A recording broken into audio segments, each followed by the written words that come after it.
Hello. कैसी हो रश्मि? कौन बोल रहा है? मैं कौन हूँ तुम्हें कभी पता नहीं चलेगा। ये नंबर भी फ्लैश नहीं हो रहा होगा। रश्मि चौधरी कभी ढूंढ नहीं पाओगी मुझे। तुमने मुझे धमकी देने के लिए फोन किया है? नहीं नहीं, धमकी नहीं, शुभचिंतक हूं तुम्हारा। बस एक फरिश्ता समझ लो। ये जो तुम अपने लैपटॉप पे तस्वीरें देख रही हो ना, तुम्हें कैसे पता कि मैं क्या कर रही हूँ? मुझे सब पता है।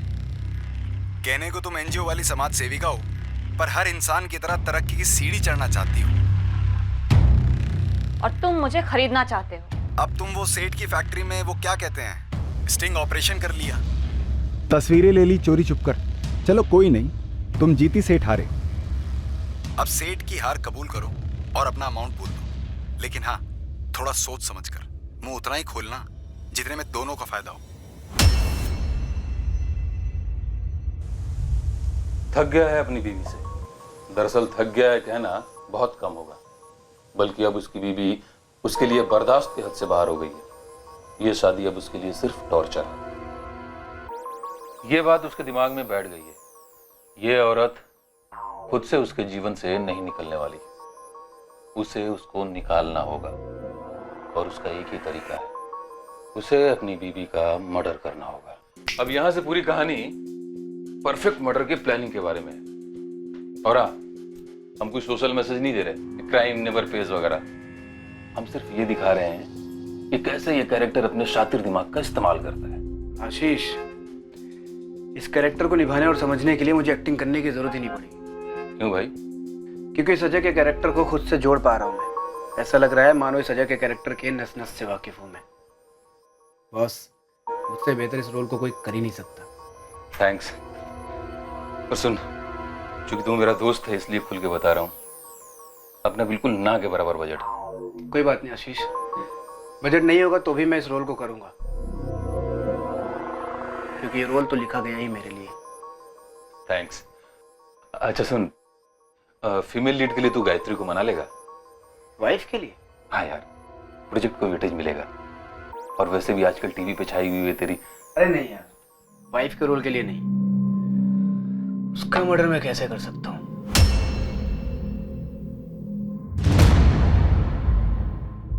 एक परफेक्ट जुर्म की पटकथा लिखी गई थी। एक परफेक्ट जुर्म को अंजाम दिया जाने वाला था। सारे किरदारों को एक जैकपॉट की ख्वाहिश थी, एक ऐसा जैकपॉट जो उन्हें अपनी मंजिलें दिलाता, और वो भी जल्दी। The number you have called is currently switched off. आपके द्वारा डायल किया हुआ नंबर अभी बंद है। रश्मि दीदी, कहाँ हो तुम? कौन से सीक्रेट ऑपरेशन में लगी हुई हो? फोन करो ना, बात करनी है। तुम मुंबई आ रही हो क्या?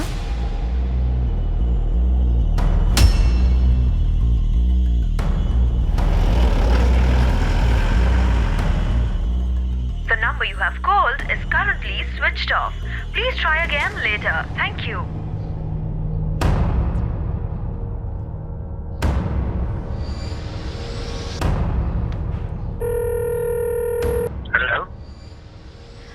हेलो जीजू, मैं खुशबू बोल रही हूँ। सबसे पहली बात खुशबू, तुम मुझे जीजू बुलाना बंद करो। अब मैं तुम्हारा जीजू नहीं हूँ। हाँ ओके, सॉरी। निखिल, आपको पता है दीदी कहाँ है? मुझे क्यों आइडिया होगा कि तुम्हारी रश्मि दीदी कहाँ है और वो कहाँ गई है, जान के भी मैं करूँगा क्या?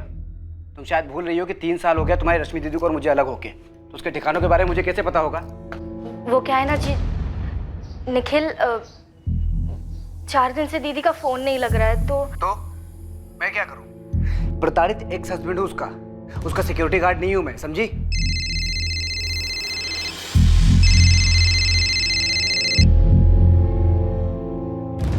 हेलो जयदेव अंकल, खुशबू बोल रही हूँ। हाँ खुशबू बेटा, कैसी हो? मैं ठीक हूँ। रश्मि दी कहाँ है? रश्मि? मुझे नहीं पता बेटा रश्मि कहाँ है। अंकल, वो आपकी किराएदार है।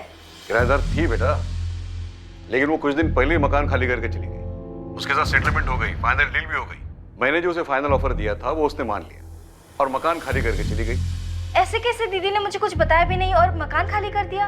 अब इसमें मैं क्या कर सकता हूँ बेटा? ये तुम्हारे और तुम्हारे रश्मि दीदी के बीच की बात है। रश्मि चौधरी उम्र 29 कहाँ चली गई थी, कहाँ थी इस वक्त, ये उसके इर्द गिर्द किसी को पता नहीं था। अपनी बहन का पता लगाने रश्मि की छोटी बहन खुशबू चौधरी मुंबई से लखनऊ पहुंची। 20 जुलाई का मेल है तुम्हारी दीदी का। मुझसे मकान मालिक जयदेव भल्ला के खिलाफ केस वापस लेने के लिए कहा। हाय आशुतोष, मेरी जयदेव भल्ला के साथ फाइनली सेटलमेंट हो गई है, तो तुम प्लीज तुरंत केस वापस लेने की अर्जी डाल दो। मैं तुम्हारी फीस आज ही तुम्हारे अकाउंट में ट्रांसफर कर रही हूँ। अगले हफ्ते की डेट मिली अर्जी डालने के लिए। आशुतोष जी, पर रश्मि दीदी कहाँ पर है? मुझे भी नहीं पता खुशबू, कब से उसका फोन ही बंद आ रहा है। मैंने तो उसके एनजीओ के बॉस विक्रम से भी बात की, उन्हें भी कोई आइडिया नहीं। उन्हें रश्मि ने एक मेल किया बस कि कुछ काम से कहीं जा रही है, कुछ समय के लिए कांटेक्ट में नहीं रहेगी। और दीदी ने मुझे एक मैसेज तक नहीं किया। मुझे तो समझ नहीं आ रहा यहाँ हो क्या रहा है। दरअसल जयदेव जी के साथ जो सेटलमेंट हुई ना उसकी, वो रश्मि के बॉस विक्रम के थ्रू ही हुई थी।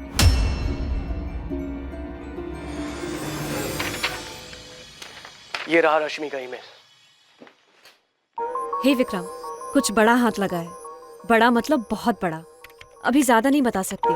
मैं कुछ दिन ऑफिस नहीं आ पाऊंगी। इसमें अच्छा खासा टाइम जाने वाला है। फ्री होकर सबसे पहले तुम्हें फोन करूंगी। 20 जुलाई को ये ईमेल मेरे पास आया।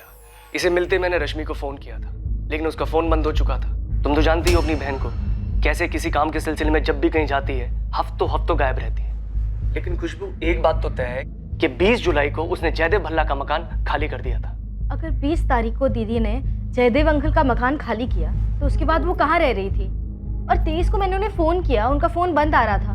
घर खाली करने के बाद वो डायरेक्टली ऑपरेशन पे तो नहीं गई होंगी। उनका सारा सामान कहाँ है? अब खुशबू, ये तो मैं भी नहीं बता सकता क्योंकि फोन बंद था उसका। दीदी का जयदेव अंकल के साथ अचानक सेटलमेंट कैसे हो गया? कुछ अजीब सा लग रहा है। निखिल को नहीं पता दीदी कहाँ है, आपको नहीं पता दीदी कहाँ है, ऐसे कैसे हो सकता है? तुम तो उसकी बहन हो। जब उसने तुम्हें तो कुछ नहीं बताया तो बाकी किसी को बताने का तो सवाल ही नहीं पैदा होता। रश्मि चौधरी का कुछ पता नहीं चल रहा था और उसकी छोटी बहन खुशबू चौधरी ये मानने को तैयार ही नहीं थी कि उसकी रश्मि दीदी बिना उसे बताए ऐसे कहीं जा सकती है। खुशबू को शक हुआ कि या तो उसकी बहन का अपहरण हुआ है या फिर उसे जबरन कहीं रोका गया है। रश्मि के इर्द गिर्द कुछ बातें थीं जिनकी वजह से उसके लापता होने पर खुशबू को कुछ खटकने लगा था। खुशबू, तुम्हारी बहन रश्मि ने 20 जुलाई को 2 ईमेल्स भेजे, एक अपने लॉयर आशुतोष को और दूसरा अपने बॉस विक्रम सहगल को। दोनों मेल अपनी आईडी से भेजे। तुम्हें लगता है दोनों फर्जी हैं? ईमेल्स फर्जी हो सकते हैं क्योंकि सर, मैं अपनी रश्मि दीदी को बहुत अच्छे से जानती हूँ। हम दोनों बहनें बहुत क्लोज हैं और इस तरफ फोन बंद करके कहीं चले जाना, वो भी मुझे बिना बताए, ऐसा हो ही नहीं सकता। लेकिन मकान मालिक जयदेव भल्ला ने बताया कि तुम्हारी बहन सारा सामान लेके घर खाली करके कहीं चली गई। अगर मकान खाली किया तो कहाँ गई, और वो भी मुझे बिना बताए? ऐसा नहीं हो सकता, मैं मान ही नहीं सकती। रश्मि पिछले 2 सालों से मेरे मकान नंबर 12 में किराए पर रह रही थी। बगल में मेरे 3 और मकान हैं, वो भी किराए पे थे। तीनों ने पैसे लिए और खाली कर दिए, लेकिन रश्मि की मांग कुछ ज्यादा ही थी, वो खाली कर ही नहीं रही थी।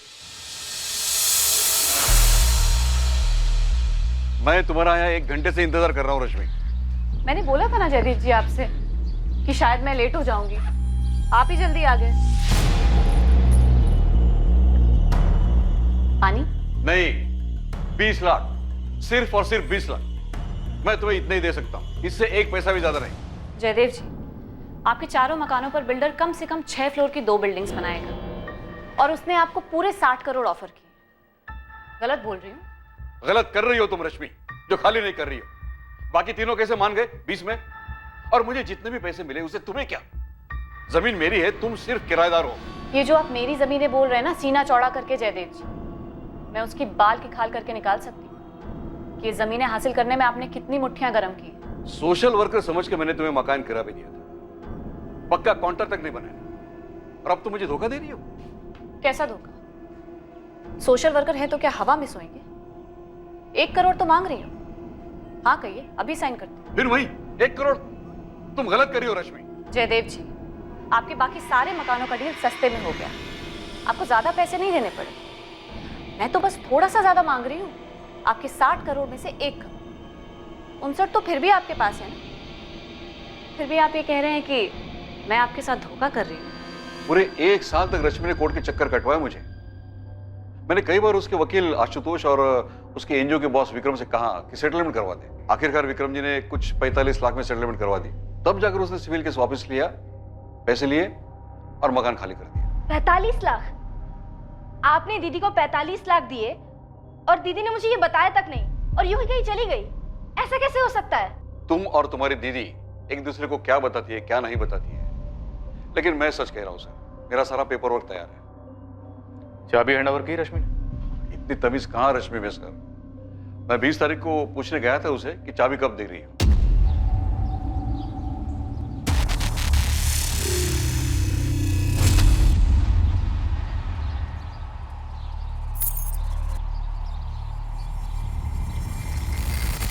जयदेव जी, चाबियां मैंने रख दी हैं और मैंने पूरा मकान खाली कर दिया है। अपना सारा सामान लेके जा रही हूँ। Wish you all the best Jaidev ji. अब आप ही बताइए, मुझे कैसे पता चलेगा वो लड़की कहाँ चली गई? उसके बाद तो मेरा मन ही नहीं हुआ उसे फोन करने का। सोचा चलो अच्छा हुआ भला टल गई। सर, दीदी ने इनको चिट्ठी भेजी, आशुतोष जी और विक्रम जी को ईमेल्स भेजे, लेकिन मुझे एक सिंपल सा टेक्स्ट मैसेज तक नहीं किया। ये कैसे हो सकता है? जब मिलेगी तो पूछ लेना अपनी दीदी से, मुझे पूछने से क्या फायदा। लेकिन मेरी बहन कहाँ है? जयदेव जी, घर की चाबी दीजिए, हमें तलाशी लेनी। हाँ मैम, जयदेव जी बिल्कुल ठीक कह रहे हैं। 17 जुलाई को उन्होंने मुझे 45 लाख कैश दिए थे, जो मैंने उसी दिन रश्मि को दे दिए थे। लेकिन विक्रम जी आपके थ्रू क्यों? जयदेव भल्ला ने कैश डायरेक्टली रश्मि को क्यों नहीं दिया? मैम, जयदेव जी रश्मि से बहुत चिढ़े हुए थे, उसकी शक्ल तक नहीं देखना चाहते थे। रश्मि ने पूरे 1 साल तक उनको कोर्ट के चक्कर कटवाए थे। फिर बड़ी मुश्किल से मैंने रश्मि को समझाया और 45 लाख में मनाया था। ये रहे तुम्हारे 45 लाख, गिन लो। विक्रम, मेरे वकील आशुतोष से ज्यादा भरोसा करती हूँ तुम पे। वो तो मुझे 25 पे सेटल करने के लिए कह रहा था, लेकिन तुम्हारी वजह से कम इतने तो मिले मुझे। लेकिन अगर मैं अड़ी बैठी रहती ना, तो उसे मुझे 1 करोड़ तो देने पड़ते हैं। अगर तुम अड़ी रहती ना, तो तुम केस हार जाती। तुम्हारे एडवोकेट ने भी यही बताया था ना तुम्हें? हाँ, बताया था। फिर मैं हाई कोर्ट पे अपील करती, लेकिन छोड़ती नहीं। मैंने उसे 45 लाख दे दिए। फिर 2 दिन के बाद उसने मुझे बताया कि उसे रहने के लिए एक बहुत अच्छी जगह मिली है, वो वहाँ शिफ्ट हो रही है। मैंने उसे डिटेल्स पूछी तो उसने मुझे बोला कि ऑफिस में आके बताएगी। बस उसके बाद उसका ये मेल आ गया कि कुछ बहुत बड़ा हाथ में लगा है। मैंने जानने की कोशिश भी की, लेकिन तब से उसका फ़ोन बंद है। बहुत बड़ा कुछ हाथ लगा है, मतलब एनजीओ से रिलेटेड? हो सकता है। मैम, मैं आपको एक और चीज़ बताना चाहता हूँ। हमारा एनजीओ समाज से जुड़े काम तो करता ही है, साथ में हम लोग बचाव यानी रेस्क्यू ऑपरेशंस भी करते हैं। मतलब ट्रैफिकिंग? जी, ट्रैफिकिंग, बाल मजदूरी। मैम, पिछले साल हमें ये 2 अवार्ड्स भी मिले हैं। लेकिन अपने बहन को बिना बताए ऐसे रश्मि जा कहाँ सकती है? मैम, सच कहूँ तो मुझे भी बात काफ़ी अजीब लग रही है। मैं इन दोनों बहनों को बहुत अच्छे से जानता हूँ। इनके पेरेंट्स तो बचपन में ही गुजर गए थे। रश्मि ने बड़ी मुश्किल से अपनी पढ़ाई पूरी करी थी और उसके बाद खुशबू को भी पढ़ाया था। तो रश्मि इतनी बड़ी बात खुशबू को ना बताए और कहीं चली जाए, ये हो नहीं सकता मैम।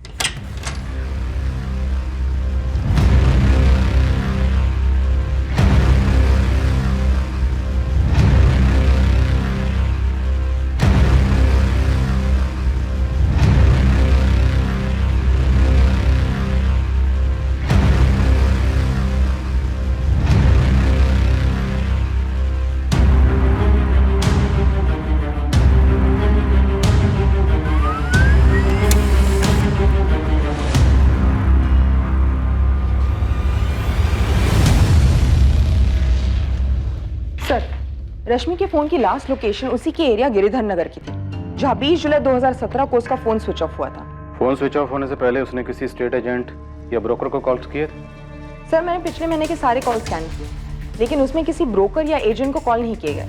दरअसल सारे कॉल्स या तो वकील आशुतोष, विक्रम या खुद के बहन को किए गए थे। लेकिन सर, इसमें एक नंबर है 444891 जिस पर 2 जुलाई को बात हुई थी। ये नंबर निखिल आचार्य का है। उसका मर्डर मैं कैसे कर सकता हूँ? रश्मि का हस्बैंड जो मुंबई में रहता है। रश्मि का हस्बैंड? लेकिन खुशबू ने तो हस्बैंड के बारे में कुछ बताया ही नहीं। सर, 3 साल पहले अलग हुए थे और रश्मि ने इसे भी कोर्ट तक घसीटा था। घरेलू हिंसा का केस किया था इसके खिलाफ। दैट्स राइट मैम, रश्मि का केस मैं ही हैंडल कर रहा हूँ। मैंने उसे समझाने की कितनी कोशिश की कि केस विड्रॉ करो, आगे बढ़ो, जितना मिल रहा है उसमें मान जाओ, लेकिन नहीं। अब केस लंबा खिंचा और पता चला कि बिल्डर ही पीछे हट गया, तो 20 भी नहीं मिलेगा।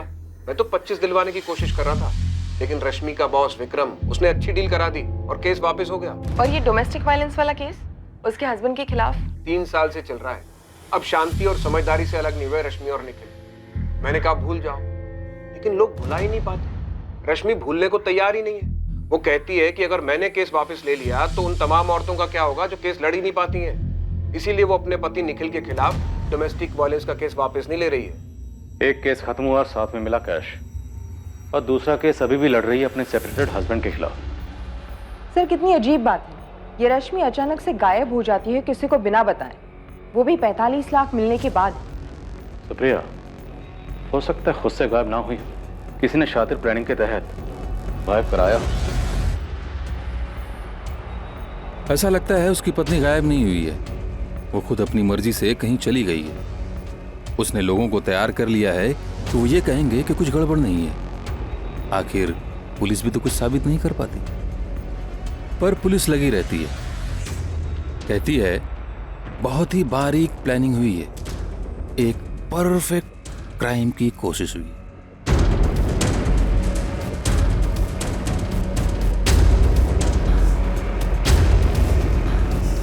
सर खुशबू ने ये मिसिंग वाले इश्तिहार दिया है अखबार में। उसने सुबह कॉल किया था और उसका कहना है कि उसे डाउट है कि रश्मि के साथ कहीं कुछ गलत हुआ है। लेकिन इस डाउट को टटोलने के लिए हमारे पास कोई सुराग भी नहीं। कुछ तो हुआ है।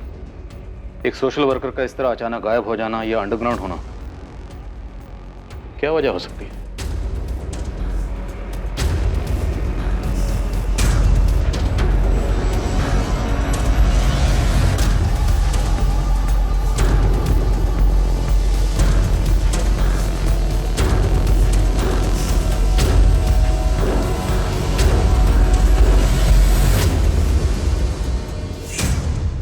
मैंने और मेरे बंदों ने लखनऊ के सभी छोटे बड़े ब्रोकर्स को कांटेक्ट किया, लेकिन किसी के पास भी इस रश्मि चौधरी का ना फोन आया ना कुछ। 45 लाख कैश था उसके पास, छोटी रकम नहीं होती। और खुद से गायब होने की कोई वजह भी तो नहीं थी।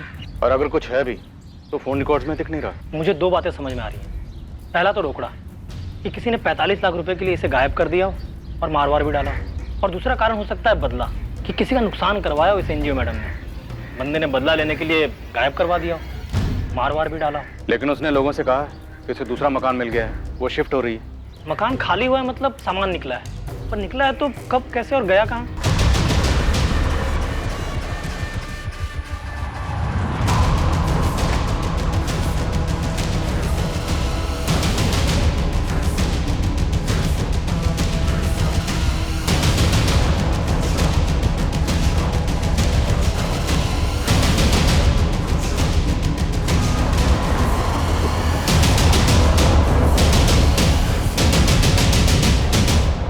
रश्मि का पति निखिल आचार्य जो मुंबई में रहता है। घरेलू हिंसा का केस ठोक रखा है उसको। क्या उसने कुछ किया?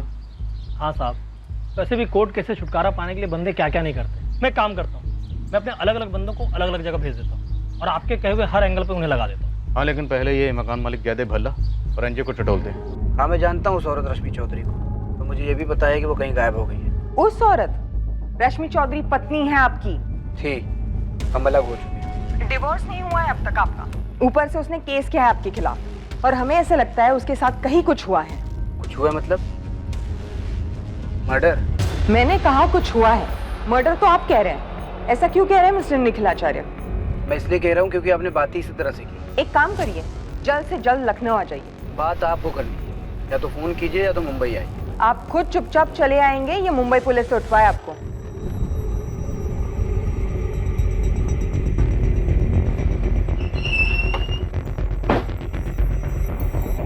अरे सर, सर सर ऑफिस खोला तो ये हाल मिला इधर। सर वो वहां पर खिड़की भी टूटी है सर, लगता है वहीं से वो आए थे।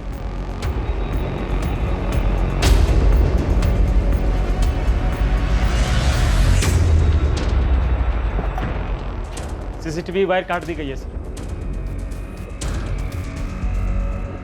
टीवीआर का सारा फुटेज एडिट है सर। मैं तो बोलता हूँ जल्दी से पुलिस को फोन करते हैं।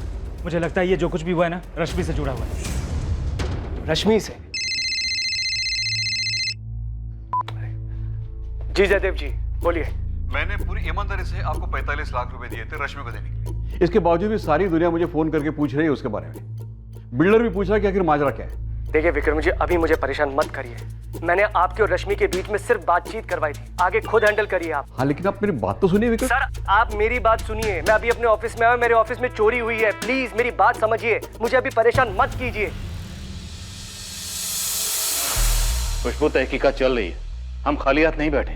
हमें भी लगता है कुछ सीरियस हुआ है। सीरियस मतलब सर? खुशबू, अभी पक्का नहीं है। हम हर मुमकिन कोशिश कर रहे हैं। हर पहलू में तहकीकात जारी है। हमने सभी पुलिस स्टेशन में खबर भिजवाई है कि पिछले 1 महीने में जितनी भी अनआइडेंटिफाइड बॉडीज मिली हैं, उनकी डिटेल्स हमसे शेयर करें। ये सब बहुत अजीब है। पिछले 1 साल से मेरी दीदी उस मकान के लिए लड़ रही थी और फिर 45 लाख में मान गई, और फिर बिना किसी से कुछ बताए, किसी से कुछ कहे, अचानक मकान छोड़कर चली गई। सर, ये सब मुझे बहुत अजीब लग रहा है। तुम्हारी बात सही है, पर 45 लाख भी बड़ी रकम होती है, तो कुछ तो गड़बड़ हुई।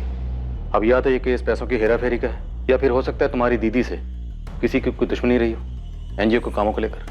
हम सबसे पूछताछ कर रहे हैं, पर पूछताछ एक पॉइंट तक ही हो सकती है।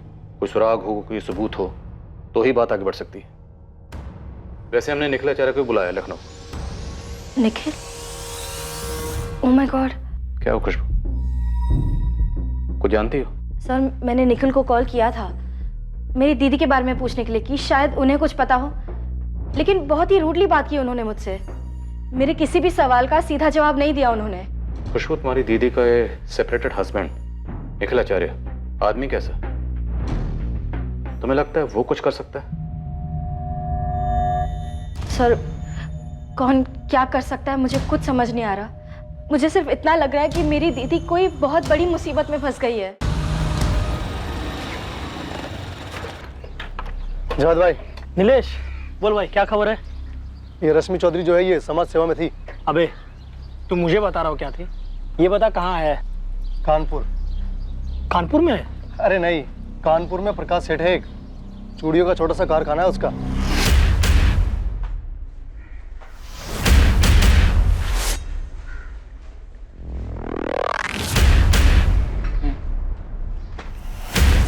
छह महीने पहले तक उसके कारखाने में बच्चे काम करते थे, काफी सारे थे। 6 महीने पहले छापा पड़ा वहाँ? उससे पहले प्रकाश ने खुद सारे बच्चों को वहां से हटा दिया। ये रश्मि जिस एनजीओ के लिए काम करती है, वो लोग बाल मजदूरी के खिलाफ कुछ तो करते हैं, और बच्चों के तस्करी के खिलाफ भी। वही तो इस रश्मि का कुछ कनेक्शन था, जिसकी वजह से प्रकाश सेठ ने बच्चों को निकाल दिया। रश्मि ने कुछ किया? क्या किया वो मालूम नहीं, लेकिन पक्का वो शामिल थी, क्योंकि कई लोगों का नुकसान किया है इस रश्मि मैडम ने। तो इस प्रकाश सेठ का भी काफी नुकसान हुआ होगा, और उसी ने इस रश्मि के साथ कुछ कर दिया होगा। ये प्रकाश को देखना बनता है जावेद भाई। तो अब सीधे लग जाए ये पता लगाने में किस प्रकाश सेठ ने किसे सुपारी दी और लाश को कहाँ ठिकाने लगाया। क्या खबरी जावेद का शक सही था? क्या रश्मि का कत्ल हो गया था और उसकी लाश ठिकाने लगा दी गई थी? क्या उसके कत्ल का कारण था उसका काम, जिसमें गैर कानूनी बाल मजदूरी से बच्चों को बचाया जाता था? या फिर मर्डर का कारण कुछ और ही था, कोई पर्सनल एंगल? इस जुर्म की कहानी लिखने वाले ने बहुत मेहनत की थी, कोई गुंजाइश नहीं रहने दी थी कि जिससे रश्मि के गायब होने का रहस्य खुल जाए।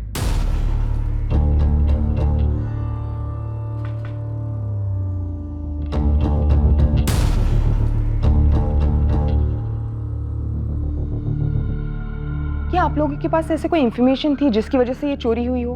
मैम, हमारे तो काफ़ी सारे प्रोजेक्ट चलते रहते हैं, लेकिन कुछ प्रोजेक्ट्स ऐसे होते हैं जो गैर कानूनी एक्टिविटीज़ का खुलासा करते हैं, जैसे बच्चों की तस्करी, चाइल्ड लेबर। अभी इस वक्त ऐसे कौन से प्रोजेक्ट पर काम चल रहा है? मैम, सच कहूँ तो अभी तो कोई भी ऐसा प्रोजेक्ट नहीं है। दरअसल मैम, जैसे ही मैंने ऑफिस की हालत देखी, सबसे पहले रश्मि की उस मेल का ख्याल आया। हाय विक्रम, कुछ बड़ा हाथ लगा है। बड़ा मतलब बहुत बड़ा, अभी ज़्यादा नहीं बता सकते, इसमें बहुत ज़्यादा समय लगने वाला है, इसलिए कुछ दिन ऑफिस नहीं आ पाऊंगी, लेकिन फ्री होकर सबसे पहले तुम्हें ही फ़ोन करूँगा। थैंक्स रश्मि। तो आपको ऐसे लगता है कि ये चोरी रश्मि के किसी ऑपरेशन से जुड़ी हो सकती है? जी। लेकिन आपने अभी कहा कि आपको ऐसे ऑपरेशन के बारे में कोई भी इन्फॉर्मेशन नहीं है। हाँ, नहीं पता मैडम। दरअसल रश्मि के काम करने का स्टाइल ही कुछ ऐसा है, हमें ऑपरेशन के ख़त्म होने के बाद ही पता चलता है। मैम, रश्मि इस समय मिसिंग है और वो बहुत रिस्क लेती है। हो सकता है चोरी करने वाले को लगा हो कि उससे रिलेटेड कोई इन्फॉर्मेशन या सबूत रश्मि ने यहाँ छोड़े हो। ये चोरी करवाने वाला प्रकाश सेठ हो सकता है, कानपुर का प्रकाश सेठ। प्रकाश सेठ? हाँ मैम, 6-7 महीने पुराना केस है, चूड़ियों की फैक्ट्री है उसकी। रश्मि ने मुझे फोटोज भी दिखाई। और हर यूनिट में भर भर के बच्चे हैं। पूरे इंडिया से पक्का बहुत सारे बच्चे अगवा किए गए होंगे। Good job. एक काम करते हैं, पुलिस को बताते हैं और रेड करवाते हैं। नहीं विक्रम, अभी नहीं। मैं और भी यूनिट्स की जानकारी और ऐसे सबूत इकट्ठा कर रही हूँ, फिर एक साथ सब पे छापा डलवाते हैं। अभी कुछ किया तो बाकी यूनिट्स में बच्चों को कहीं छुपा देंगे। और रश्मि तुम गरम प्रूफ लेकर आई हो अभी। अगर बाद में लेट हो गया, बात लीक हो गई तो? मैं और भी चीजें पता लगा रही हूँ। मुझे सबके सबको अंदर करवाना है। अरे जानवरों जैसा काम करवाते हैं बच्चों से। देखो तुम फिक्र मत करो, देर नहीं होगी और कुछ लीक भी नहीं होगा। पर यह बात लीक हो गई कि रश्मि ने उन पे स्टिंग किया है और रेड पड़ने से पहले रातों रात वहां से सारे बच्चों को हटा दिया गया। इससे तो काफी नुकसान हुआ होगा प्रकाश सेठ का, और इसीलिए शायद उसने रश्मि को मरवा डाला हो। मरवा डाला? मैंने कितनी बार रश्मि से कहा था कि तुम जो भी करती हो पुलिस वालों को और मुझे बताया करो, कहाँ जा रही हो, क्या कर रही हो। पहले कभी रश्मि इतने लंबे अरसे के लिए गायब हुई है? नहीं मैम, कभी भी नहीं। और आज 14 दिन हो गए। और इस ऑफिस में रात में हुई चोरी के बाद मेरा डर और बढ़ गया है मैम। निखिल आचार्य को मिले हो कभी? रश्मि का सेपरेटेड हस्बैंड। विक्रम सर, हमने तो उसके बारे में सोचा ही नहीं। क्या नहीं सोचा? हस्बैंड वाइफ में बहुत टेंशन थी। सॉरी, मैं आपको बताना ही भूल गया। वो क्या बताना था तुम्हें? रश्मि उसे डिवोर्स नहीं दे रही है। 3 साल पहले अलग हुए थे ना वो? जी, लेकिन रश्मि ये चाहती है कि निखिल मान ले कि उसने रश्मि को टॉर्चर किया है, तभी वो उसको डिवोर्स देगी। टॉर्चर? टॉर्चर? थक गया है अपनी बीवी से। दरअसल थक गया है कहना बहुत कम होगा, बल्कि उसकी बीवी अब उसके लिए बर्दाश्त के हद से बाहर हो गई है। ये शादी अब उसके लिए सिर्फ टॉर्चर है। मैं उसके लिए टॉर्चर हूँ? घरेलू हिंसा का केस किया तुम पर? 3 साल से चल रहा है, फैसला नहीं आया अभी। और 3 साल में टॉर्चर तो मेरा होता आया है, और उसके पहले का तो खैर। Phone records. 2 जुलाई को तूने रश्मि को फोन किया था। तो इस फोन कॉल की वजह से आपको लगता है कि मुझे पता है रश्मि कहाँ है? नहीं, खुशबू ने तो कुछ नहीं कहा आपको। रश्मि गायब है, क्या जानते हो उसके बारे में? कुछ नहीं, लेकिन इतना जानता हूँ कि जो औरत अपने पति पर घरेलू हिंसा का झूठा केस डालती है, उसे डिवोर्स देने से इनकार करती है, वो औरत दुनिया में सिर्फ अपने एक्स हस्बैंड को बताएगी कि वो कहाँ है और क्यों गायब हुई। कमाल है। एक चीज होती है इंस्पेक्टर, लॉजिक। एक हकीकत होती है बदला। तुम मुझसे पीछा छुड़ाना चाहते थे, वो डिवोर्स दे नहीं रही थी, ये था लॉजिक। अच्छी पट्टी पढ़ाई उसके वकील ने आप लोगों को। एक्टिंग का भूत था निखिल पर, फिल्मी दुनिया के सपने थे। वो चाहता था कि रश्मि यहाँ का अच्छा खासा करियर छोड़ छाड़ कर उसके साथ मुंबई शिफ्ट हो जाए और वहां जाकर फुल टाइम जॉब करे, ताकि खुद निखिल फिल्म इंडस्ट्री में स्ट्रगल कर सके। सर, यहाँ भी निखिल की कोई स्टडी इनकम नहीं थी। अलग होने का यही कारण? रश्मि को बड़ा अफसोस है कि उसने ऐसे आदमी से शादी की जिसने उसे हर तरह से निचोड़ के रख दिया, फाइनेंशियली, इमोशनली, सब तरह से। और डिवोर्स नहीं दे रही है? जिद्दी है। वो निखिल को उसके किए की सजा दिलवाना चाहती है। ये निखिल किसने बदला लिया होगा? कुछ करवाया होगा रश्मि के? सर, निखिल तो हताश हो चुका है इस केस को लेकर। रश्मि कहती है कि वो तो पागलों की तरह पीछे पड़ा है इस केस को वापस करवाने के लिए। हम दोनों की लाइफ रुकी हुई है रश्मि। मुझे काम से टाइम निकाल कर लखनऊ कोर्ट आना पड़ता है। मुंबई से फ्लाइट का कॉस्ट तुमको पता है, ऊपर से वक्त की कीमत। और जो कीमत मैंने भरी तुमसे शादी करके, उसे कोई कोर्ट भी भर कर नहीं दे सकता। जो तुमने खुद को पेश किया मेरे सामने और शादी के बाद जो तुम निकले, उस एक्टिंग के लिए कोई अवार्ड तो मिलना चाहिए तुम्हें। किसी हाथ उठाने के लिए केस चल रहा है तुम पर कोर्ट में। अब अगर मुझे छुआ भी ना तो केस और बिगड़ेगा और फिर मुंबई लौट के यहाँ आना पड़ेगा। और मैं तो पीछे नहीं हटूंगी। तुमने जो परेशानियां दी है ना मुझे मेरी लाइफ में, उसके बदले में सूद समेत भरपाई करवाने का प्लान है मेरा। तुम्हारे इंतजार की बर्दाश्त खत्म हो गई जब तुम यहाँ पर कोर्ट हियरिंग के लिए आए, रश्मि के पास गए और उसे गायब करवा दिया। लॉजिक ही लॉजिक। एक तरफा मन घड़त कहानी कभी लॉजिक नहीं होती इंस्पेक्टर। आप रश्मि से मिले तक नहीं, उसका असली चेहरा तो क्या आपको नकली चेहरा भी नहीं पता? तुम्हें तो पता है, तुम बता दो क्या उसका असली चेहरा? असली सोशल वर्कर दूसरों का भला करते हैं, पर रश्मि सोशल वर्क के जरिए सिर्फ अपना भला देखती है। जैसे ही कोई पावरफुल आदमी मिलता, उसके कंधे पर सीढ़ी लगाकर चढ़ने लगती है। सीढ़ी तो तुमने लगाई थी शादी के बाद उसके कंधे पर। अच्छा, आप चश्मदीद गवाह हैं। नहीं, आप मुझे बताइए, आप रोज देखने आते थे। लव मैरिज थी हमारी, मेरी तरफ से प्यार भी था, और उसका मकसद सिर्फ कामयाबी, जो तुम्हें मिली नहीं थी। शुक्र है कि उसके रहते नहीं मिली, और जब मिली तो उसको लगा कि इसका भी शिकार किया जा सकता है। आदत है उसकी। कैसा शिकार? क्या आदत है? बोलो। पैसा। आप लोगों को दिखा नहीं किस तरह से उसने पैसों के लिए मकान मालिक को रगड़ा? वो मुझसे भी पैसा ही चाहती है। पैसा सबकी लाइफ में जरूरी होता है, जैकपॉट सबको चाहिए होता है, पर रश्मि उसके लाइफ में सबसे ज्यादा जरूरी सिर्फ और सिर्फ पैसा ही है।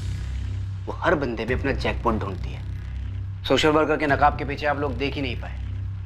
तो अब तक आपने जितनी भी कहानी रश्मि के बारे में सुनी है, माफ करना इंस्पेक्टर, वो पूरी तरह से गलत है। वो औरत पैसे के परे कभी कुछ सोच ही नहीं सकती। हमारी शादी सिर्फ 1 साल की थी रश्मि, इसलिए डोमेस्टिक वायलेंस का तुम्हारा झूठा केस पुलिस को सच्चा लगा और कोर्ट में भी तुम्हारा पल्ला भारी पड़ा। तुम अपना पल्ला छुड़ा सकते हो, जेब हल्की कर दो। फिर पैसा? निखिल, जब हम अलग हुए थे तब बात अलग थी। तब मैं 1 लाख में सेटल करने के लिए रेडी थी, पर तुमने कहा नहीं। फिर 3 साल बाद मैंने 2 का ऑफर किया, फिर नहीं। अब तुम 3-4 शोज करते हो, पॉपुलर हो, इनकम भी काफी अच्छी है। 10 लाख से नीचे क्या लूंगी? इनफैक्ट ये भी कम है। अरेंज कर दो, मैं केस वापस ले लूंगी। मेरे पास इतने पैसे नहीं है निखिल, मुझे तुम्हारा पर एपिसोड रेट मालूम है, और तुम महीने में कितने एपिसोड्स करते हो वो भी मालूम है, और तुम्हें मालूम है कि मेरी कैलकुलेशन कितनी स्ट्रांग है। तुमने हमेशा कैलकुलेशन ही किया है, रिश्तों में भी सिर्फ कैलकुलेशन। क्यों की मैंने तुमसे शादी? तुमने शादी एक सीढ़ी के लिए की थी निखिल, मतलब मैं। तुम मेरा यूज करते हुए मुंबई में अपना करियर बनाना चाहते थे, और जब ऐसा नहीं हुआ तुमने मुझे छोड़ दिया। छोड़े जाने का दर्द बहुत होता है निखिल। मैं उसे 10 लाख दे सकता था सर, लेकिन मैंने उसे कभी टॉर्चर किया ही नहीं, ना ही कभी हाथ उठाया, तो किस बात के पैसे देता? मैंने अपनी लाइफ में बहुत स्ट्रगल किया है सर। न जाने कितने ऑडिशन में रिजेक्ट हुआ, भूखे पेट सोया, तब जाके इस मुकाम तक पहुंचा हूं। मेरा पैसा खून पसीने का है सर। अब तुम अपनी स्ट्रगल को ढाल बनाकर फिल्मी कहानी सुना रहे हो? कोई फिल्मी कहानी नहीं है सर, यही सच है। हकीकत बयां करने के लिए उसकी पत्नी है नहीं, तो स्टोरी बनती है सिर्फ अजय की। वो जो कहता है उनके बीच जो हुआ वो सच बन जाता है। पुलिस अजय को क्वेश्चनिंग के लिए बुलाती है। वो जानता है कि पुलिस जाहिर तौर पे उस पर शक करेगी, लेकिन अजय पूरी तरह तैयार है। शातिर खिलाड़ी भी है सर। पूरा चांस है कि वो खुद कहीं छुप कर बैठी हो, क्योंकि उसको पता है कि उसके गायब होने से कई लोगों पर शक होगा, और जब शक होगा तो पुलिस उन्हें टटोलेगी, जिससे उनके पुराने पाप भी बाहर आएंगे। उनके इसी डर का फायदा उठाकर वो उनसे पैसे निकलवा रही होगी सर। तुम्हारी बातों से ऐसा बिल्कुल नहीं लग रहा कि तुम एक ऐसी औरत की बात कर रहे हो जो कभी तुम्हारी बीवी रह चुकी। ऐसा लग रहा है जैसे किसी स्क्रिप्ट की चालबाज और धोखेबाज औरत के बारे में बात कर रहे हो। हाल फिलहाल में कोई स्क्रिप्ट पढ़ी है क्या? फिल्में जिंदगी का आईना होती हैं सर। एक स्क्रिप्ट में मैंने एक लाइन पढ़ी थी कि पैसों की खुशबू मुर्दों को भी जिंदा कर सकती है। पैसा कुछ भी करवा सकता है सर। थोड़ा ड्रामेटिक है, पर सच छुपा हुआ है इस लाइन में। 45 लाख कैश थे उसके पास, लेकिन हमने कहीं देखा नहीं है सर। ये तो हमें मकान मालिक जयदेव भल्ला ने बताया, लॉयर आशुतोष ने भी बताया, और विक्रम का भी यही कहना है। निखिल और रश्मि की कहानी भी हमें वकील आशुतोष ने सुनाई, जैसे निखिल ने सुनाई, पर हकीकत क्या है ये देखने के लिए हम कहीं भी मौजूद नहीं थे। सर 45 लाख की खुशबू बहुत तगड़ी होती है, किसी से भी कुछ भी करवा सकती है, जैसे निखिल ने कहा। राइट, मुर्दों को भी जिंदा कर सकती है। हे गायत्री। निखिल, सब ठीक है ना? हाँ सब ठीक है। अच्छा, बेबी ज्यादा प्रॉब्लम तो नहीं हुई? ना ना, हो गया आराम से सब।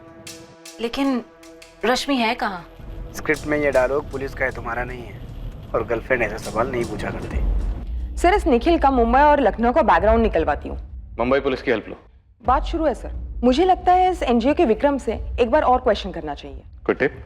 सर एनजीओ उसका है, लेकिन उसे रश्मि के ऑपरेशन के बारे में कुछ भी नहीं पता। और दूसरी बात, ये ऑफिस में जो चोरी हुई है, मुझे लगता है रश्मि के गायब होने से जुड़ी हो सकती है। शायद पहले के किसी केस से रिलेटेड हो। मैं चूड़ी फैक्ट्री के मालिक प्रकाश सेठ को कॉल करता हूँ, जिस पर रश्मि ने स्टिंग किया था। तुम निखिल और विक्रम पर लग जाओ। सुप्रिया,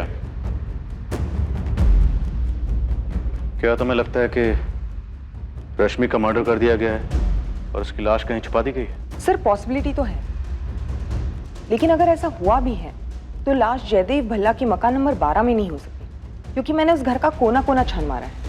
सर मैं मानना नहीं चाहूंगी कि मर्डर हुआ है, लेकिन उसका हवा हो जाना इतने अच्छे तरीके से प्लान है। डिटेल्स देखिए सर, दरवाजे पे एनवेलप में चाबी और जयदेव भल्ला को वो चिट्ठी। सर फिर वो 2 ईमेल्स, एक लॉयर आशुतोष राय को और दूसरा ईमेल बॉस विक्रम सहगल को। पूरा घर खाली करके गायब हुई, लेकिन घर का वाईफाई डिस्कनेक्ट नहीं किया। किसी ने रश्मि को घर में मार दिया। फिर उसी के वाईफाई से, उसी के ईमेल से वो दोनों मेल्स भेजे।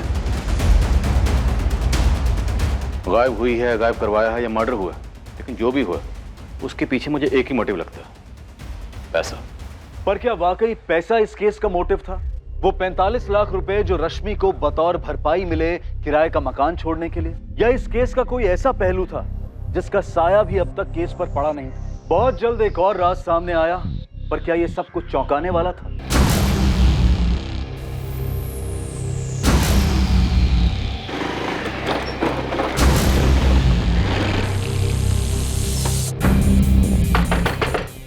अबे दरवाजा तोड़े। नीलेश, तेरे कानपुर के उस चूड़ी फैक्ट्री के ओनर प्रकाश सेठ की पुलिस इंटरव्यू ले रही है।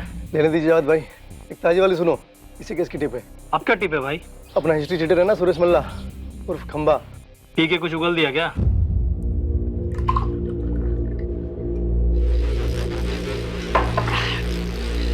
देख, मेरे को बताने में कोई शर्म नहीं, कोई झिझक नहीं, पर मैं तुझे बताऊंगा भी ना, तू कुछ कर नहीं सकता। अबे साले बताना, मेरे को पैसे मिलेंगे टिप के। Pen drive. क्या पेन ड्राइव? कंप्यूटर में जो अबे इत्तू सा लगाते हैं वो। तो तू वो इत्तू सा एक चीज चुराने के लिए वहां गया तू? अबे एक नहीं, सारे उड़ा दिए।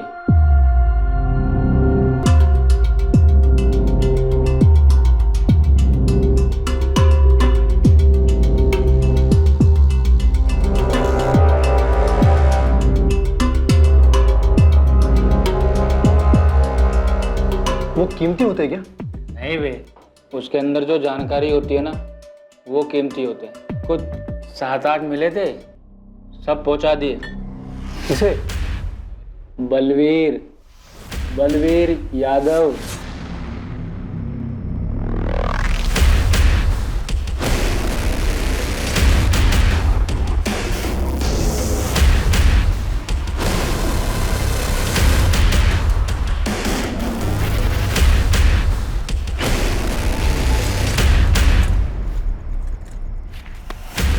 जो भी थे सब उठा लाए बलवीर भाई।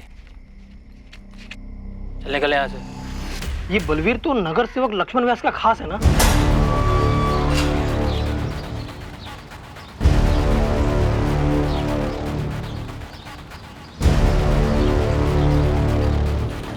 भाई जी,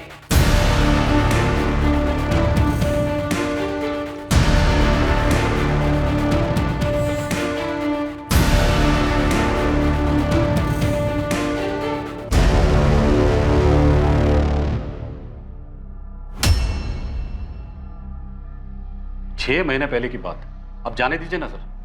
मेरी फैक्ट्री में अब एक भी बच्चा नहीं है। रश्मि के स्टिंग ऑपरेशन की खबर अगर लीक होकर तुम तक ना पहुंचती तो रेड होने से पहले तुम बच्चों को फैक्ट्री से बाहर ना निकाल पाते और इस वक्त तुम जेल के अंदर होते।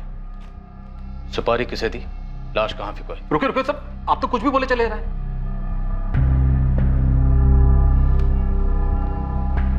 कबूल करता हूं 6 महीने पहले मेरी फैक्ट्री में बच्चे थे, कबूल करता हूं। मुझे रश्मि चौधरी वाले स्टिंग ऑपरेशन के बारे में खबर मिली। अब ये मत पूछिएगा कि खबर कैसे मिली। कैसे मिली? जब मुझे खबर मिली तो मेरे आदमियों ने रश्मि चौधरी को फोन लगाया, धमकाने के लिए नहीं, समझाने के लिए। अब सेठ की हार कबूल करो और अपना अमाउंट बोल दो, लेकिन हाँ थोड़ा सोच समझ कर। मुंह उतना ही खोलना जितने में दोनों का फायदा हो। 5 लाख। अरे रश्मि, छोटा बिजनेस है, 5 नहीं हो पाएगा, 3 पे डन करते हैं। ठीक है 4।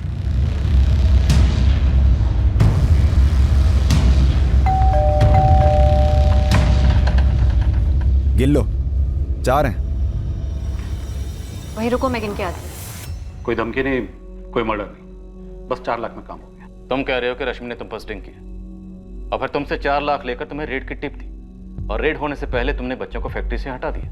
हाँ, और मैंने अपने कान पकड़ लिए कि आगे से बच्चों को कभी काम पे नहीं रखूंगा, क्योंकि 4 लाख की रकम मेरे लिए बहुत बड़ी होती है। तो 4 लाख वापस लेने के लिए और अपने नुकसान की वजह से तुमने रश्मि चौधरी को मरवा दिया। धंधा करता हूँ सर, रोजाना हर किस्म के लोगों से मुलाकात होती रहती, जो हद से ज्यादा गुस्सा दिलाते हैं। अब सबको मरवाता फिरूंगा। साहब, मैं छोटा मोटा सीधा साधा धंधा करता हूँ। ये धमकी देना, ये मरवाना मेरे बस की बात नहीं है। बकवास है सर ये। रश्मि ने खुद अपने स्टिंग का लीक करवाया और उसके पैसे लिए। सर आपको गलत इन्फॉर्मेशन मिली है। विक्रम सर, ये लोग दीदी को ढूंढ नहीं पा रहे, इसलिए सारी अनाप शनाप बातें सामने लाकर दीदी को गलत ठहराकर उनका नाम खराब करना चाहते हैं। हम अपनी ओर से कुछ नहीं कह रहे, तहकीकात में जो सामने आ रहा है हम वही कह रहे हैं। और सिर्फ प्रकाश सेठ नहीं, तुम्हारी दीदी के सेपरेटेड हस्बैंड निखिल ने खुद हमें बताया कि तुम्हारी दीदी केस वापस लेकर डिवोर्स देने के लिए 10 लाख रुपए मांग रही थी। और आपने मान लिया? सर आप एक बार मुंबई जाइए, आपको पता चलेगा कि ये जो निखिल आचार्य है ये एक्ट्रेस गायत्री का बॉयफ्रेंड है, और जब तक मेरी दीदी उसे डिवोर्स नहीं दे देती वो गायत्री से शादी नहीं कर पाएगा। ये बात बताई उसने आपको? सर आप एक बार मुंबई जाइए, आपको पता चलेगा कि ये जो निखिल आचार्य है ये एक्ट्रेस गायत्री का बॉयफ्रेंड है, और जब तक मेरी दीदी उसे डिवोर्स नहीं दे देती वो गायत्री से शादी नहीं कर पाएगा। ये बात बताई उसने आपको? नहीं ना? सर दीदी के गायब होने से सबसे ज्यादा फायदा निखिल को हो रहा है, वो शादी कर पाएगा। अब बोलिए, निखिल एक्टर बहुत अच्छा है, लेकिन मुझे उम्मीद नहीं थी कि आप लोग भी सीरियल के ऑडियंस के जैसे उसकी एक्टिंग को सच्चाई समझ लेंगे। इस निखिल के बारे में तो मुझे नहीं पता, लेकिन ये जो लॉयर है आशुतोष, बहुत बड़ी, वो सेपरेटेड हस्बैंड का नाम ले रही है और तुम लॉयर का। सर जयदेव जी ने मुझे 45 लाख दिए, डील मैंने कराई, ओके। फिर मेरे पहुंचने से पहले आशुतोष रश्मि को 25 लाख के लिए क्यों मनवा रहा था? तुम अच्छी डील कर लेते होगे शायद, लेकिन इससे आशुतोष मुजरिम नहीं बन जाता। पर सर जिस तरह से रश्मि गायब हुई है, फिर मेरे पास और लॉयर के पास ईमेल्स आते हैं, जयदेव जी के पास लेटर आते हैं, तीनों ऐसे डॉक्यूमेंट्स हैं जो कोर्ट में सबूत माने जाएंगे कि रश्मि ने भेजे हैं। 3 लीगल डॉक्यूमेंट्स, कोर्ट में माने जाने वाले सबूत, सब यही प्रूफ करने के लिए कि रश्मि खुद कहीं गई है। और यही थ्योरी निखिल भी सामने रख रहा है। तो ये लॉयर और पति क्या ये मिले हुए नहीं हो सकते? Excuse me sir. सर एक मिनट। सर विक्रम के एंट्री ऑफिस में जो चोरी हुई थी वो पेनड्राइव्स के लिए हुई थी। कौन से केस के पेनड्राइव? प्रकाश सेठ के या कोई और? सर केस के बारे में तो पता नहीं, लेकिन जावेद खबरी ने बताया कि पेनड्राइव्स की चोरी एक्स नगर सेवक लक्ष्मण व्यास के किसी खास आदमी बलवीर ने करवाई। रश्मि ने एक्स नगर सेवक लक्ष्मण व्यास पर भी स्ट्रिंग किया था। इन पेनड्राइव्स में उसकी तस्वीरें और वीडियोस हो सकते हैं। तुम्हारी थ्योरी में दम तो है। निखिल और इस एडवोकेट आशुतोष की मिली भगत। शायद आशुतोष को रश्मि से पैसे चाहिए थे और इस निखिल को छुटकारा। सर दूसरी खबर मुंबई से। निखिल पटेल? सर मुंबई पुलिस की खबरी का कांटेक्ट है जीवन के सफर में, मतलब। हाँ वो उसके शूटिंग के सेट पर। भाई इसमें मेरा नाम नहीं आएगा, मेरी नौकरी चली जाएगी यार। अरे नहीं आएगा यार, तू बोला। चक्कर है निखिल और उस हीरोइन गायत्री का। ये रश्मि को गायब करने में कोई हाथ है क्या? इतना तो नहीं मालूम, लेकिन भाई वो अपने डायरेक्टर है ना आशीष भाई, वो एक वेब सीरीज बना रहे हैं, परफेक्ट मर्डर द मिस्ट्री नाम। फुल फाड़ स्टोरी है। स्टोरी बाद में सुना, पहले काम की बात बोल। काम की बात बोल रहा हूँ भाई। वो वेब सीरीज के स्टोरी में हीरो अपनी पत्नी का मर्डर कर देता है। निखिल ने जब स्टोरी पहली बार सुनी थी ना, तो उसने बोला कि ये मैरिज लाइफ की स्टोरी है, इसको मुझसे बेहतर कोई नहीं कर सकता। इस केस के घोड़े कहाँ कहाँ दौड़ रहे हैं? रश्मि ने लक्ष्मण व्यास पर क्या स्ट्रिंग किया होगा, और ये निखिल किसी स्क्रिप्ट की कहानी असली जिंदगी में जी रहा है। सारे आइडियाज उसको वहीं से आ रहे हैं क्या? क्या यार निखिल, तूने बोला तो तू करेगा, स्टोरी तेरे लिए लिखी गई है। आई एम सॉरी आशीष, ये स्टोरी मेरी लाइफ के बहुत करीब लग रही है, मुझसे नहीं हो पाएगा यार। ठीक है, तुझसे जबरदस्ती एक्टिंग तो नहीं करवा सकता ना। चल निकलता हूँ, बाय।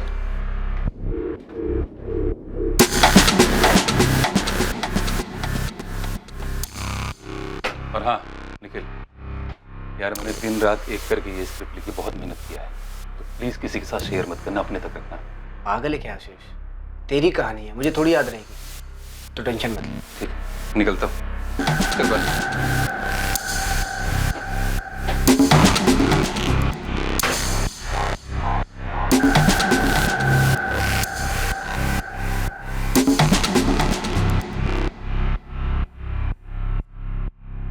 क्या एक फिल्म की कहानी की तरह परफेक्ट क्राइम को अंजाम देने के बाद परफेक्ट तरीके से सुराग मिटाए गए?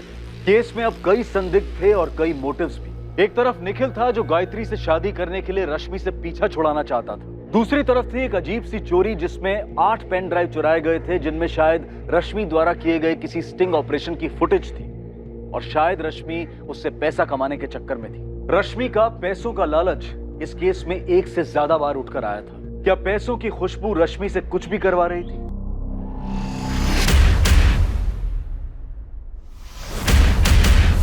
रश्मि चौधरी की जिंदगी से जुड़े सभी लोग अब संदेह की रडार में हैं, जहां उसके अतीत, उसके वर्तमान सबको इन्वेस्टिगेट किया जा रहा है और हर व्यक्ति की तहकीकात में जुर्म करने का एक मुमकिन कारण सामने आने वाला था। इनमें से ऐसा कौन था जो रश्मि के गायब होने का कारण था? क्या यह मर्डर था, किडनैपिंग थी या फिर कुछ और? विक्रम सहगल, रश्मि मेरी क्लाइंट है, मैं उसके साथ कुछ गलत करवाने के बारे में सोच भी नहीं सकता।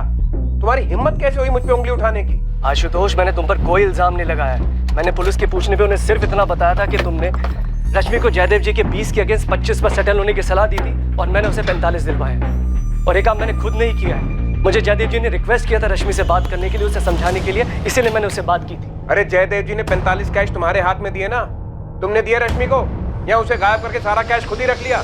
वाह, मेरे एक स्टेटमेंट से तुम्हें पुलिस ने इंक्वायरी के लिए क्या बुला लिया? तुम मुझे ही मुजरिम साबित कर रहे हो। देखो, शुरुआत तुमने की है, ताली एक हाथ से बजती है क्या?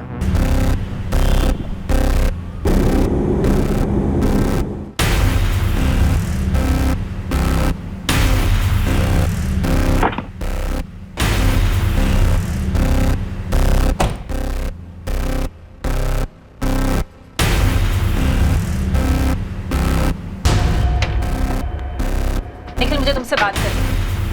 सचिन, बाहर जाओ और सेट पे कह दो कि निखिल सर को आने में थोड़ा टाइम जाएगा। वो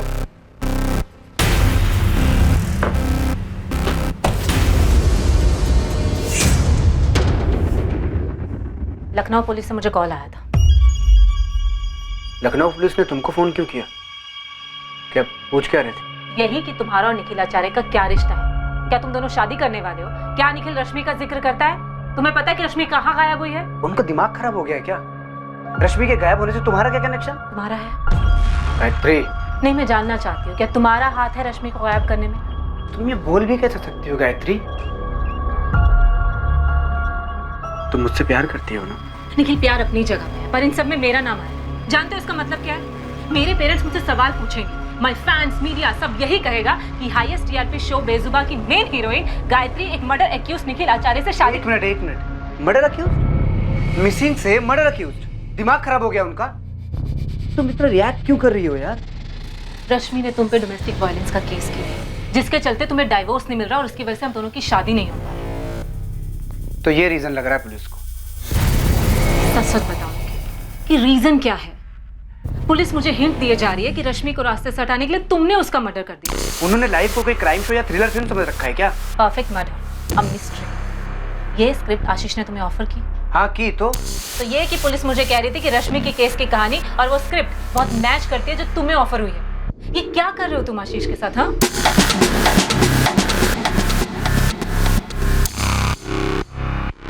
निखिल, पुलिस ने मेरी परफेक्ट मर्डर मिस्ट्री वाली स्क्रिप्ट मेल करने को कहा है। और कुछ पूछा? नहीं, पहले मुझे ये बता कि तूने किया क्या है। अरे क्या करूंगा मैं यार? अपनी वाइफ को गायब करवाऊंगा, मार डालूंगा उसे। मुझसे पूछ रहा है या मुझे बता रहा है तू? सोच रहा हूँ आशीष। एक मशहूर कहावत है कि किसी चीज को शिद्दत से चाहो तो तुम्हें उसे दिलाने में पूरी कायनात साजिश करती है। अपनी डायलॉगबाजी अपने पास रख तू।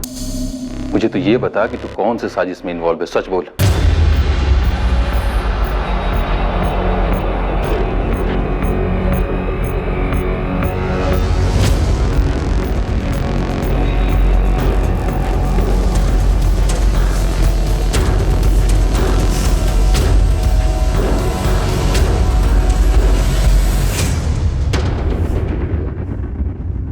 राकेश, तुम्हारे पास कोई पक्का सबूत है जो साबित कर सके कि एक्स कॉर्पोरेटर लक्ष्मण व्यास का हाथ हो सकता है रश्मि चौधरी मिसिंग केस में? सर, कोई पक्का सबूत तो नहीं, पर रश्मि ने अपने बॉस विक्रम को एक ईमेल भेजा था जिसमें उसने लिखा था कि वो किसी बड़े ऑपरेशन पर है। और सर, लक्ष्मण व्यास काफी बड़ा है। हम दोनों को मुसीबत में डाल सके जितना बड़ा है। सर, हम उस पर कोई उंगली तो नहीं उठा रहे, हम सिर्फ इतना जानना चाह रहे हैं कि एनजीओ के उन पेन ड्राइव में ऐसा क्या जिन्हें हासिल करने के लिए उसने अपने आदमियों से उनकी चोरी करवाई। एनजीओ के सारे पेन ड्राइव्स सिर्फ रश्मि के तो नहीं थे। तुम एक काम करो, एनजीओ के मालिक विक्रम को गर्मी दो, कुछ निकल आएगा। कोई फायदा नहीं, माजरा रश्मि को लेकर ही। और सर, वो रश्मि की छोटी बहन खुशबू, मीडिया और सोशल मीडिया दोनों जगह यही कह रही है कि रश्मि का गायब होना एक साजिश है। सर, उंगली हम पर भी उठ रही है। ये रश्मि कोई दूध की धुली तो नहीं थी? बिल्कुल सर, लेकिन गायब अब पूरे चांसेस हैं कि मारी गई। हमें लक्ष्मण को ऐसे पूछताछ के लिए लेना है मानो इनफॉर्मल सी बात हो रही है। एकदम आराम से राकेश, और तुम डायरेक्टली कुछ मत करना, मैं बात करता हूँ लक्ष्मण से। तुम बाकी संदिग्धों पर जोर लगाओ। Yes sir.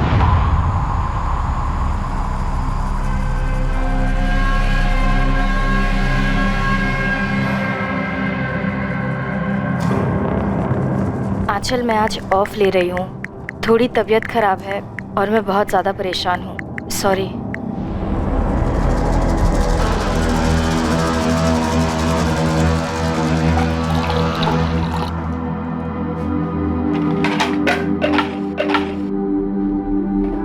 दीदी, एक तो आप अकेले रहती हो, ऊपर से ये पंगे लेती रहती हो। 2 साल पहले तक मुझे तेरी फिक्र रहती, अकेले मुंबई में कैसे होगा, और अब तू? दीदी, मैं मुंबई में एक ट्रैवल एजेंसी में जॉब करती हूँ, सर्विस सेक्टर, और आपका एनजीओ लोगों पे रेड करता है। पता नहीं कितने दुश्मन बन गए होंगे। होता है यार, ये काम ही कुछ ऐसा है, अब क्या कर सकते हैं। मैं आपसे कहना चाहती थी कि ये जो जयदेव है वो सब अपना अपना फायदा देखते हैं खुशबू। लाइफ में बहुत ज्यादा आदर्शवादी बनो ना तो लाइफ आगे बढ़ती नहीं है। कड़वा सच तो ये है कि तुम्हें कोई तुम्हारी ईमानदारी और वैल्यूज के लिए पे नहीं करता है। तुम्हें वही पेमेंट मिलती है जो तुम डिजर्व करते हो, और तुम क्या डिजर्व करते हो सिर्फ तुम डिसाइड करते हो। एक सोशल वर्कर से ऐसी बातें सुनना, गलतफहमी है लोगों को सोशल वर्क के बारे में। ये भी एक करियर है, प्रोफेशन है। हम कोई संत महात्मा नहीं है कि फल फ्रूट खा के जिंदगी बिता देंगे। हमें भी अपनी दाल मखनी चाहिए। तो लो ना, जयदेव अंकल जो ऑफर दे रहे हैं वो ले लो। वो कोई बुरी रकम नहीं है, 20 लाख। बुरी नहीं है से काम नहीं चलता खुशबू, रकम अच्छी होनी चाहिए, और 1 करोड़ बहुत अच्छी रकम। इतने पैसों का क्या करोगी? हम दोनों यूएस और यूरोप घुमाएंगे, फिर इस पैसे को मल्टीप्लाई करेंगे, फिर 1 और करोड़ बनाएंगे, क्वीन साइज लाइफ बिताएंगे यार। आपकी इज्जत की वजह से आपको कुछ हो गया ना तो? कुछ नहीं होगा खुशबू, तू डर मत। ये जयदेव जी भी ना बेकार में इतने लालची बन रहे। पता है उन्हें पूरा 60 करोड़ मिल रहा है और उसमें से 1 करोड़ मांग रही है, उसमें भी इतना झिक-झिक कर। वैसे दीदी, झिक-झिक तो आप भी कर रही है अपने डिवोर्स वाले केस में। छोड़ दो ना निखिल को, क्यों खींच रही हो? नहीं खुशबू, ये जो लोग कहते हैं ना मूव ऑन करो, आगे बढ़ो, पिछला सब कुछ भुला दो वगैरह वगैरह, ये सारी अच्छी अच्छी बातें तब काम नहीं करती हैं जब आपके साथ भयंकर चीटिंग की गई हो, जो निखिल ने मेरे साथ की। उससे तो मैं सूद समेत वसूली करूंगी। ये अच्छी बातें और कहावतें सिर्फ ग्रीटिंग कार्ड्स, फॉरवर्ड्स और ऑफिस के सॉफ्ट बोर्ड पर जचती हैं, असली जिंदगी में नहीं खुशबू, याद रखो। रश्मि कोई आसानी से मानने वालों में से नहीं है। आसान नहीं है उसके साथ डील करना। अगर मैं 25 की जगह 75 में भी समझौता कराता तब भी वो हाँ नहीं करती। पर वो तो 45 में मान गई। ऐसा आपसे जयदेव जी और विक्रम ने कहा ना, खुद रश्मि ने तो नहीं कहा। तो जयदेव जी और विक्रम झूठ बोल रहे हैं? ये तो आप पता कीजिए सर। मैं सिर्फ इतना बता सकता हूँ कि रश्मि के दोनों केसेस मैं ही हैंडल कर रहा हूँ। एक जयदेव जी के खिलाफ, दूसरा उसके पति के खिलाफ। दोनों केस रगड़ रहे हैं। मैंने समझौते की सलाह दी, लेकिन रश्मि मानने को तैयार नहीं है। मेरे लिए तो सही है, मुझे तो दोनों केसेस की फीस मिलती रहेगी। फिर भी मैंने बड़ी ईमानदारी से उससे बात की थी। निखिल वाले केस की हियरिंग अगले महीने की 4 तारीख को है। जयदेव जी वाले केस की हियरिंग जल्द से जल्द करवाने की कोशिश कर रहा हूँ। लेकिन रश्मि, जयदेव जी 25 के आगे मानेंगे नहीं। आप मेरी तरफ हो या जयदेव जी की? खुद के वकील पर भरोसा नहीं है तुम्हें? तो फिर बार बार मुझे जयदेव जी के बेकार से ऑफर को कबूल करने के लिए क्यों कह रहे हैं? वैसे ही निखिल के खिलाफ केस वापस लेने के लिए कह रहे हैं, क्यों? इसमें आपका क्या फायदा है? मेरा फायदा? रश्मि, अगर दोनों केसेस सेटल हो जाते हैं तो मेरे हाथ से 2 केसेस जाएंगे भी तो सही। मतलब 2 केसेस की फीस जो तुम मुझे बराबर देती आई हो। वैसे वो जयदेव जी कितना दे रहे हैं आपको मुझे 25 में मनवाने के लिए? मैं सिर्फ तुमसे फीस ले रहा हूँ रश्मि। क्या क्या सोचती रहती हो तुम? इतना भी याद रखो कि तुम्हारे जैसे सैकड़ों केसेस में आज तक कोर्ट ने क्या फैसला सुनाया है पता है? कोर्ट जयदेव जी से कहेगा कि रश्मि के लिए दूसरा किराए का मकान ढूंढो, 1 साल, 2 साल, 3 साल का किराया दे दो, और तुम्हें अब भी मकान खाली करने के लिए कहेगा। मैं 1 करोड़ के नीचे कुछ भी नहीं लेने वाली। अरे ऐसी जिद से कोई बात सेटल होगी ही नहीं। और निखिल वाले केस में भी वही रवैया है तुम्हारा। निखिल कितना दे रहा है आपको? देखो, तुम मुझ पे इल्जाम लगा रही, फिर भी याद रखो मैं तुम्हारा वकील हूं। मैं तुम्हें कभी कोई गलत एडवाइस नहीं दूंगा। तो फिर बार बार मुझे किसी भी चीज पे समझौता करने के लिए मत कहो। जयदेव जी से 1 करोड़ रुपए निकलवाओ और उस निखिल को जेल भिजवाओ। इसके बाद जब जयदेव जी और विक्रम ने कहा कि वो 45 में मान गई है, तुम्हें यकीन नहीं कर पाया सर। मतलब कैसे करता? तो तुमने पुलिस कंप्लेंट क्यों नहीं की? जब रश्मि से बात नहीं हुई, सिर्फ उसने एक ईमेल भेजा कि जयदेव भल्ला के खिलाफ केस वापस ले लो। सर, किस बात की कंप्लेंट करता? वो मेरी क्लाइंट है, उसकी मर्जी, उसकी बात तो मुझे माननी पड़ती। और बात तो तुम्हारी हुई नहीं, ना वो तुमसे मिली, ना फोन किया, सिर्फ एक ईमेल भेजा। सर सच कहूं तो उस वक्त मुझे लगा ही नहीं था कि कुछ गड़बड़ हो सकती है। मुझे लगा कि विक्रम ने मना लिया होगा रश्मि को। वो तो बाद में जब उसकी बहन ने शिकायत की तब जाके पता चला कि रश्मि ने अपनी बहन को ही 45 लाख की डील के बारे में नहीं बताया और ना ही उस खुफिया मिशन के बारे में। तो मुझे लगा कि कुछ गड़बड़ है। क्या उसका मर्डर हुआ? वकील मैं हूं सर, ये सवाल तो मुझे आपसे पूछना चाहिए। हम भी जज नहीं, जब तक सबूत सामने नहीं होगा हम कैसे कुछ कह सकते हैं? तो मैं उम्मीद करता हूं कि आप जल्दी से कुछ कह पाए, लेकिन इतना बता दूं कि आप अपनी संदिग्ध की लिस्ट से मुझे निकाल दीजिए। अगर आपको ऐसा लग रहा है कि मैं लालची हो गया और मैंने पैसों के चक्कर में अपने क्लाइंट को कुछ कर दिया है तो आपको गलत लग रहा है। मुझे इस पूरे समझौते का 10% मिलने वाला था और मैं उतने पैसे से खुश था। ये तो तुम कह रहे हो, अब वाकई में खुश थे या नहीं थे ये बताने के लिए इस वक्त रश्मि तो यहाँ नहीं। तो आप ढूंढिए रश्मि को।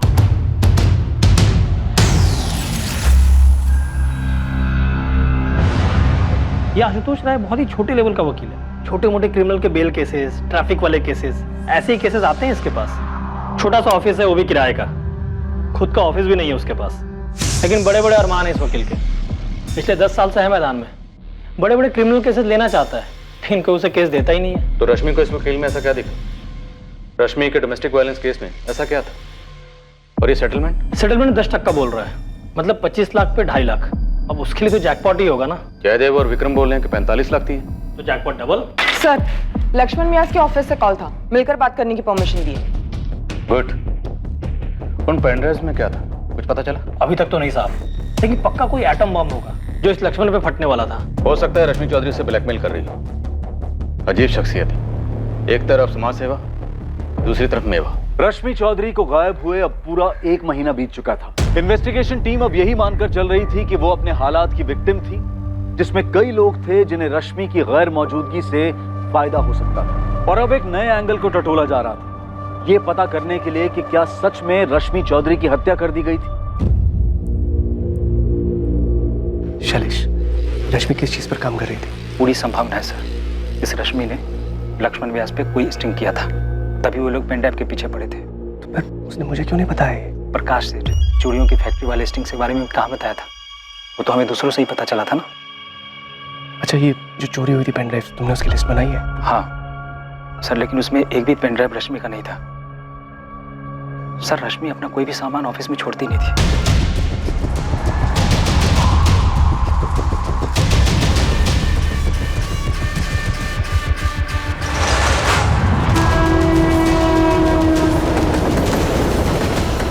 सर, मैंने पूरी स्क्रिप्ट पढ़ी है, the perfect murder, a mystery.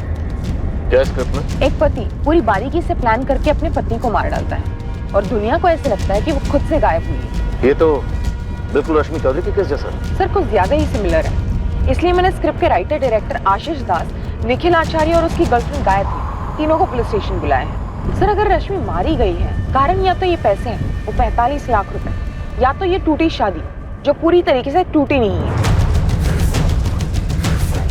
Pen drive चुराने वाले ने सोचा था कि पेनड्राइव रश्मि की, ऐसा भी क्या ढूंढा जा रहा था?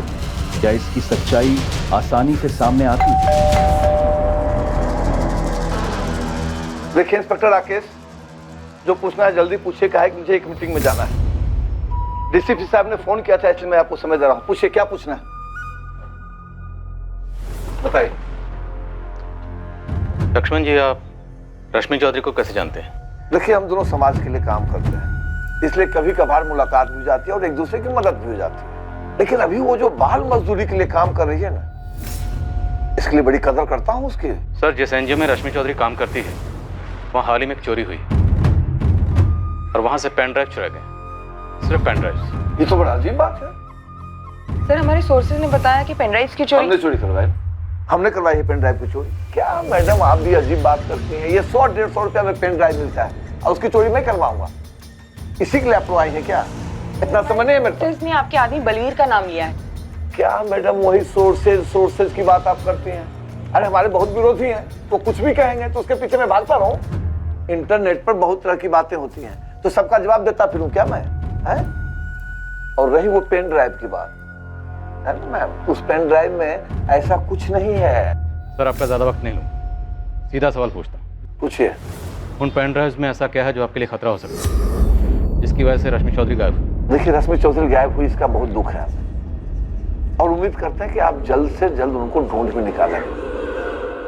और रही पेन ड्राइव की बात, तो पेन ड्राइव में हमारे खिलाफ कुछ हो ही नहीं सकता।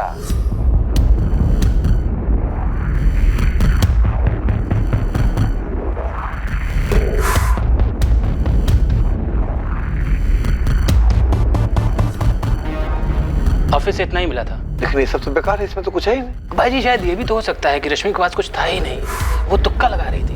वो तुक्का नहीं भिड़ा रही तो अब कहाँ ढूंढे? ऐसी कौन सी जगह बाकी रह गई है?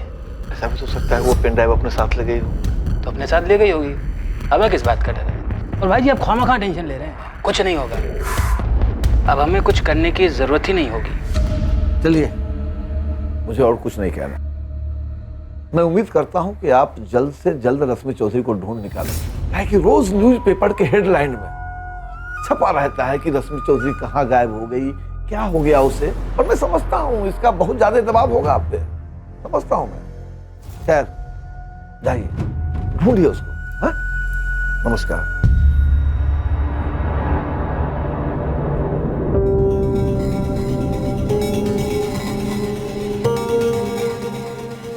सर जी, भाई जी आपसे कुछ बात करना चाहते हैं, अकेले में। एक रिक्वेस्ट है आपसे। जो बात मैं आपको बताने जा रहा हूं, ये बात किसी को कानो कान पता नहीं चलनी चाहिए। और किसी को पता चल भी जाती है तो मुझे ये पता चल जाएगा कि इसका सोर्स क्या है। नहीं होगी सर। अब बताइए रश्मि चौधरी से आपका क्या कनेक्शन है? आपके साथ महिला ऑफिसर थी, उसमें मैं आपको ये बात नहीं बता पाया। कभी कभी इस फार्म हाउस पे हम औरतें बुलाया करते हैं, और आप समझदार हैं, क्यों बुलाते हैं?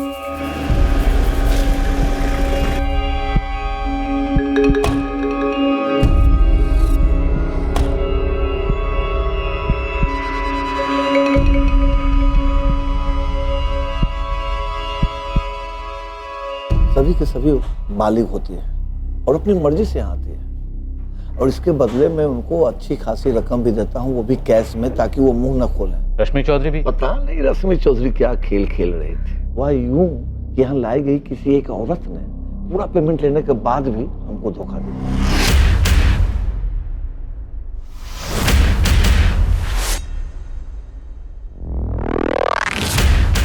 फिर मुझे उस रश्मि चौधरी का फोन आता है। रश्मि, तुम मुझे ब्लैकमेल कर रही हो? Lakshman ji, video quality, lighting, sound top quality का है। कोई भी बोलेगा कि आप ही हो, और जो आप कर रहे हो, आप क्या बोलो? कौन थी वो? नाम बताओ उसका। आपको सच में लगता है मैं नाम बताऊंगी? देखो रश्मि, सीधे सीधे बताओ क्या चाहती हो तुम। बड़ी हैरत होती है मुझे लक्ष्मण जी, आप मीडिया में औरतों की सेफ्टी, मर्यादा वगैरह वगैरह को लेकर कितने स्टेटमेंट्स देते रहते हैं। वैसे तुम भी तो अपने आप को सोशल वर्कर कहते हो, और हरकतें देखो एक मामूली ब्लैकमेलर की। और आपकी हरकतें तो अवार्ड विनिंग है ना सर जी। सुनो, एक दूसरे को ताने मारने से बेहतर है कि सीधे सीधे बताओ कितना पैसा चाहिए तुम। कितना दे सकते हो लक्ष्मण जी? भाई जी ये जरूर सुनीता की हरकत हो। जो कोई भी था एक जड़िया था बलबीर। तू ही बता कि कोई ऐसी हिम्मत कर सकता है क्या? हो सकता है रश्मि ने किसी को पहले से ही पट्टी पढ़ा रखी हो। 15 लाख फिक्स हुआ था। पैसे दिए आपने? डील होने के पहले ही वो गायब हो गए। तभी तो हमने पेन ड्राइव हासिल किए थे, ताकि वो किसी और के हाथ में ना लग जाए। हालांकि उस पेन ड्राइव में कुछ था नहीं। वो पेन ड्राइव मैं आपको लौटा दूंगा। जी सर। मुझे लगता है रश्मि चौधरी मारी गई है। क्या है कि जिस तरह से उसको लगता था कि मुझे ब्लैकमेल करके वो कोई जैकपॉट हासिल करेगी, उसी तरह से उसको मारने वाले का भी कोई जैकपॉट दांव पे लगा होगा। लेकिन वो आदमी मैं नहीं।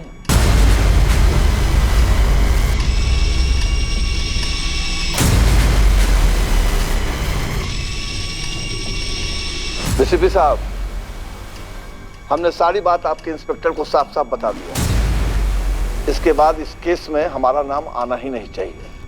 सर इतना सब कुछ साफ साफ बोल रहा है, मतलब सच ही बोल रहा होगा। हर संदिग्ध यही कहता कि वो सच बोल रहा है।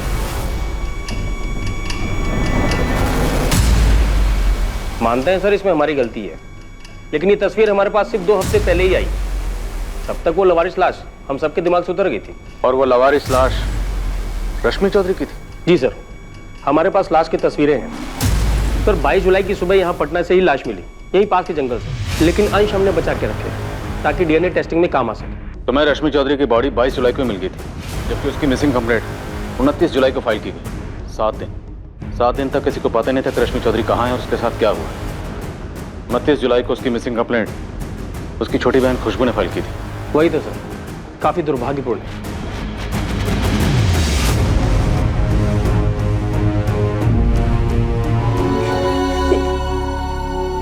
इसका मतलब जब मैं दीदी को कॉल कर रही थी तब दीदी।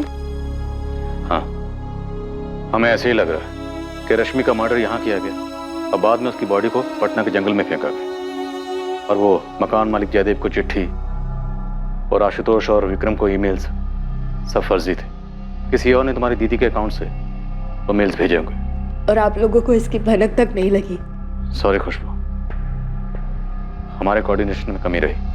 किसने मारा मेरी दीदी को? वो अभी पता नहीं चला है और हम कातिल को जल्दी ढूंढ लेंगे। मैं बार बार कहती रही कि मेरी दीदी की जान खतरे में हो सकती है, लेकिन खुशबू मैं मानता हूँ हमारी गलती थी और हम शर्मिंदा हैं। लेकिन जिस दिन तुम हमारे पास अपनी दीदी की मिसिंग कंप्लेंट लिखवाने आई थी, तुम्हारी दीदी रश्मि का मर्डर उससे पहले हो चुका था। इतने दिनों से मैं इस ख्याल को आने से रोकती रही, फिर भी आ ही जाता था कि कहीं दीदी के साथ कुछ गलत तो नहीं हुआ होगा। और अब पता चला है कि ऐसा वाकई में हुआ था। सिर्फ संदिग्धों की लिस्ट से काम नहीं चलेगा, मुझे अरेस्ट चाहिए। सर इतना तो पक्का है, जो भी है रश्मि से जुड़ा हुआ है कोई, और मोटिव भी पर्सनल से जुड़ा हुआ है। तो जल्दी से जल्दी अरेस्ट करो कातिल को। मैंने सारे स्टेटमेंट्स पढ़े हैं, निखिल आचार्य का नाम है इसमें। जो सर ये अभी भी हमारे राडार में है। एक्टर वैक्टर है क्या? जी सर। इसमें किसी द परफेक्ट मर्डर मिस्ट्री नाम की स्क्रिप्ट का जिक्र है। सर ये फिल्म निखिल को ऑफर हुई थी। कोई टेक्निकल सबूत है जो इस मर्डर से निखिल को जोड़ता हो? सर ऐसा कोई टेक्निकल सबूत तो नहीं है हमारे पास जो उसे मर्डर से जोड़ता। फिर भी उठाओ उसे, मुझे लगता है उसी का हाथ होगा। एक क्राइम शो या मूवी देखी होगी या काम किया होगा और सोचा होगा फिल्मों में हो सकता है तो रियल लाइफ में क्यों नहीं। सर अगर इस निखिल को तोड़ना है तो उसके साथ गेम खेलना होगा। तो खेलते हैं, तो बुलवाते हैं उसी से सब कुछ।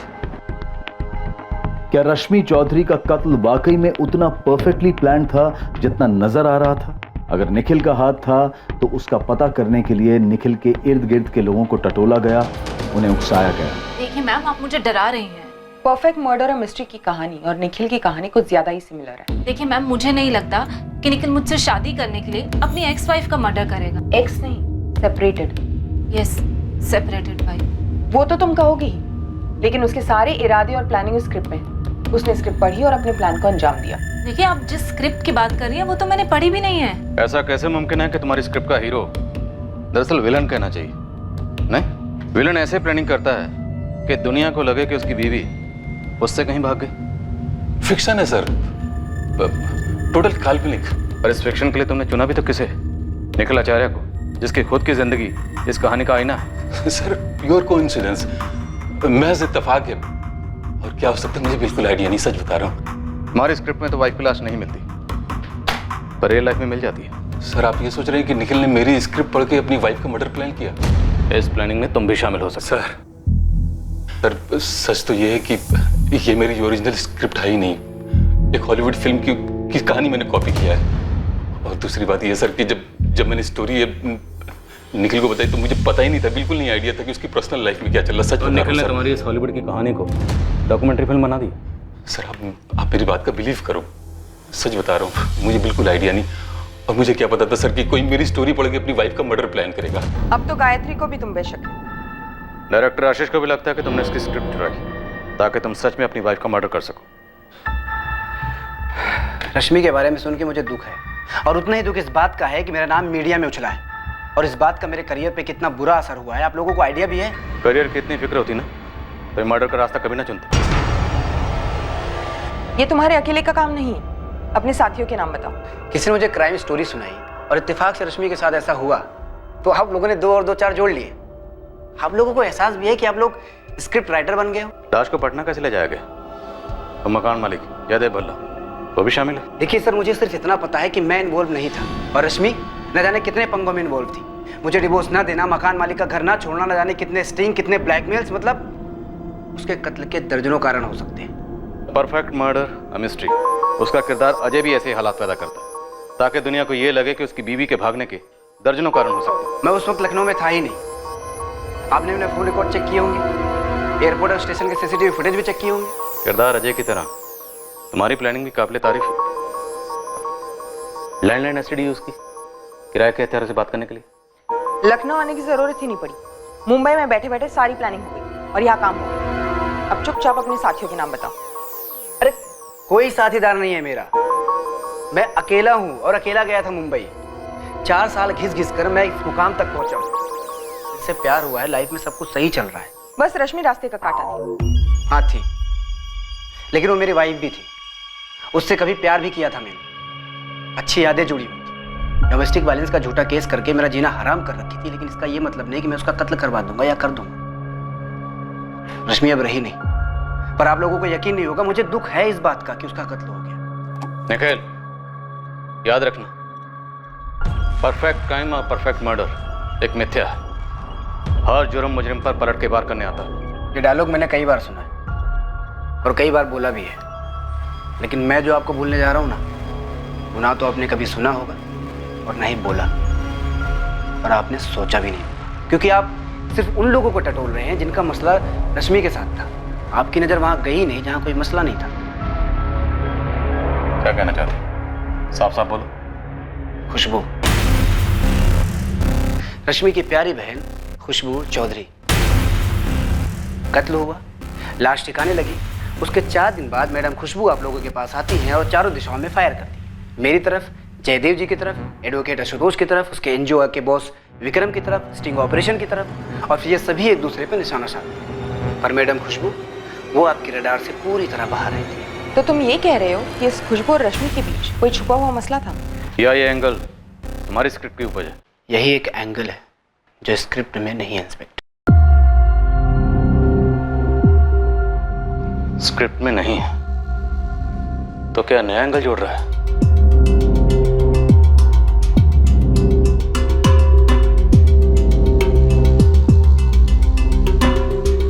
अब खुशबू को भी पुलिस स्कैनर से बख्शा नहीं गया।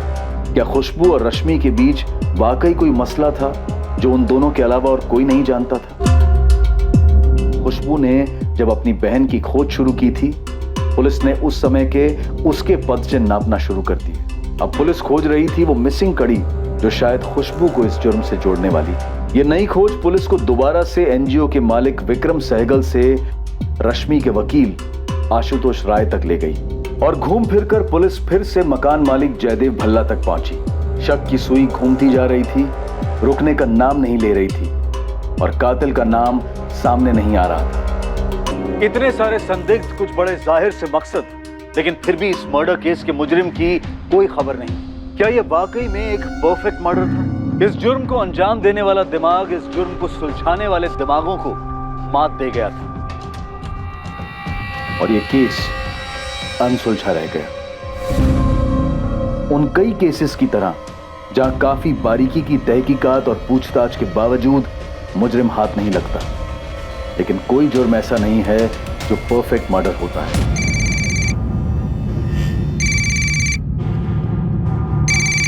इंस्पेक्टर राकेश अधिकारी। जय सर, सब इंस्पेक्टर मोहित यादव बोल रहा हूँ, क्राइम ब्रांच से। कैसे मोहित? सर मैं एक केस हैंडल कर रहा था जिसमें मुझे कनेक्शन मिला और एक केस का। इन्वेस्टिगेशन के दौरान पता चला वो केस तो आपका था, वो रश्मि चौधरी मर्डर केस। क्या बात, पूरे 1 साल बाद हम फिर से केस फाइल खोलेंगे। लीड क्या है? दरअसल मैंने 2 हिस्ट्री शीटर्स को उठाया था सर, उनकी तोड़ाई करने ही वाला था, तब मुंह खोला उन लोगों ने। साहब हम लोग उस कांड में शामिल नहीं थे, आप हमें गलत केस में उठाना है उससे। अब उठा लाया हूं तो यहां से आराम से हाथ हिलाते हुए तो जाने नहीं दूंगा तुम दोनों को। बताओ, ऐसा कौन सा कांड किया तुम दोनों ने जो अभी तक हमारी रडार में नहीं आया? हम सच बोल रहे हैं, हमने कोई कांड नहीं किया था।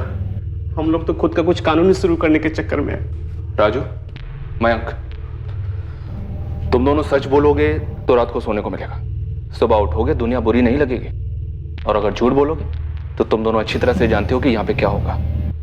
सर वो 1 साल पहले एक काम मिला था। मर्डर? अरे नहीं साहब, एक मकान से सामान खाली करवाना था। तो मतलब ये कानूनी काम शुरू करने वाले थे तुम दोनों, मूवर्स और पैकर्स? हाँ नहीं साहब, सच में हम लोगों ने काम किया था, उसके तगड़े पैसे भी मिले थे हम लोगों को। कहाँ किया था? गिरधर नगर में साहब, मकान नंबर 12।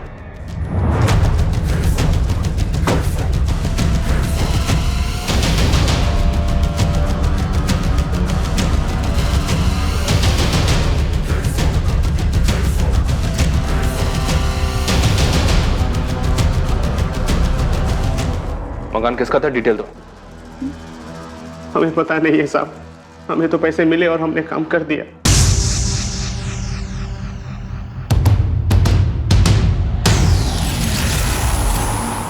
मुझे झूठ से ज्यादा नफरत आधे सच से है। सच बोलो, कांड क्या था? साहब यही सच है, हम लोगों को नहीं पता कांड क्या था।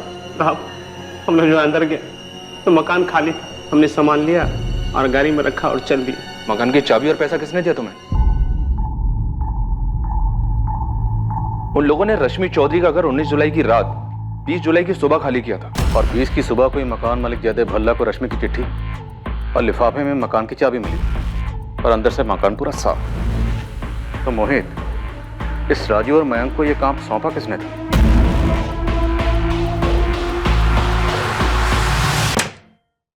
Good afternoon Ashutosh.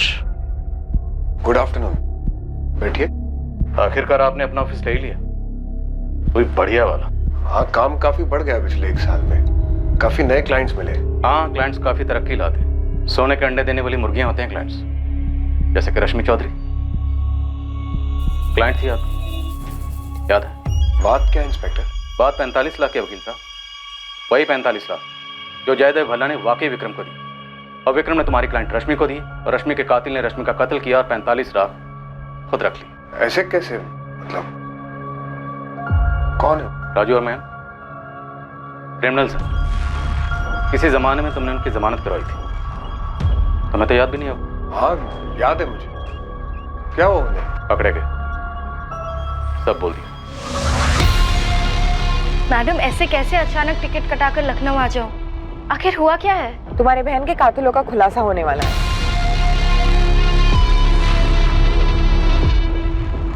इससे पहले कि पुलिस आशुतोष राय को उठाने पहुंचती, उन्होंने उस कनेक्शन और उस चाबी को उठा लिया था जो आशुतोष को केस के साथ साफ साफ जोड़ रही थी। लेकिन क्या आशुतोष ने ही मर्डर किया था या माजरा कुछ और ही था जो इस केस की अनसुलझी कड़ी थी? इंस्पेक्टर साहब, सर कुछ तो बोलेगी भी आप? बोला तो आपका जयदेव जी, लिफाफे के अंदर जो चाबी थी, चिट्ठी थी, उनके बारे में।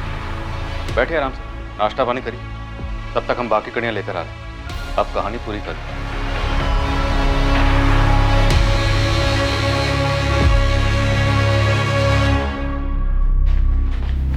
शैलेश शर्मा, चलो तुमसे जरूरी बात करनी है। चलो। क्या हुआ मैम, क्या बात है? रश्मि चौधरी मर्डर केस में एक ब्रेक थ्रू मिला है विक्रम जी।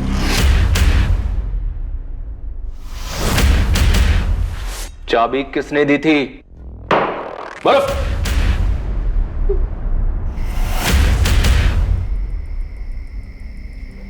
आज के आज करना है, लैपटॉप मेरे हवाले करना, बाकी सारा सामान कहीं जला दो, कहीं फेंक दो, कुछ भी करना करो, लेकिन यहाँ लखनऊ में नहीं।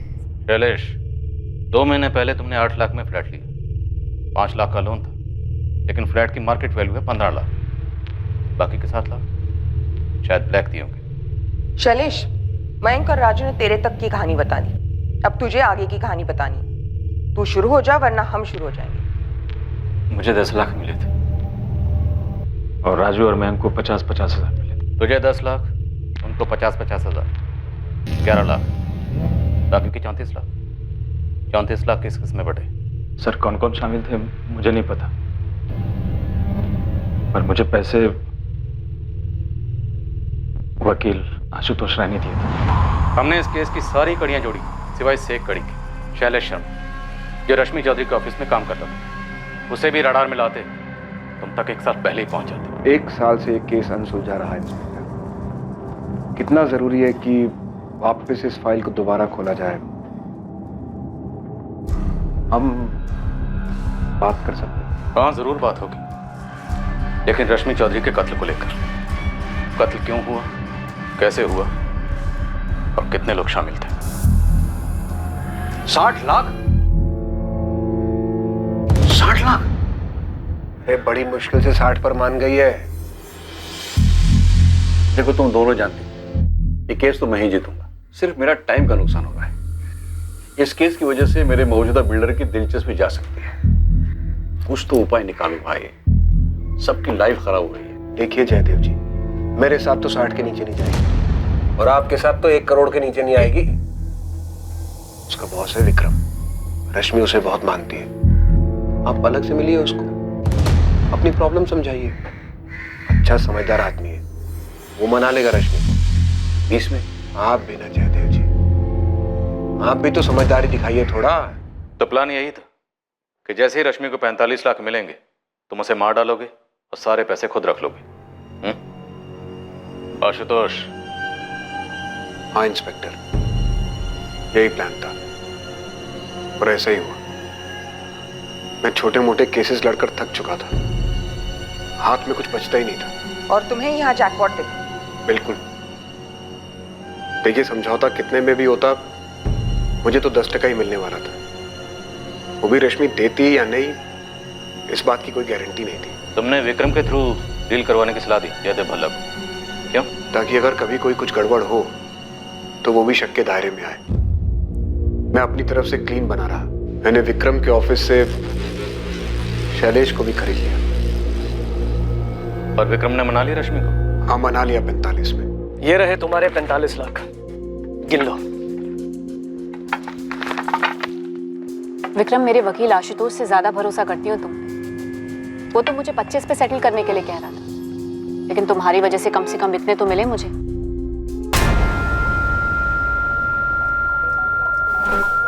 आशुतोष जी, रश्मि को विक्रम जी ने पूरे 45 लाख कैश पकड़ा दिए। और मकान खाली कब कर रही है? कह तो रही थी कि जल्दी करेगी, लेकिन मुझे नहीं लगता कि दूसरा घर मिलने के पहले ये घर खाली करेगी। गुड।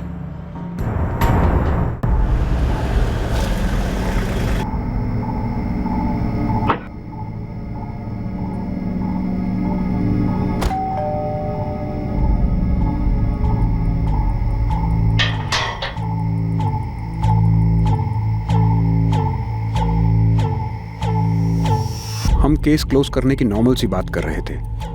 पहले रश्मि को थोड़ा शक सा हुआ कि मैं शैलेश को साथ क्यों ले आया था।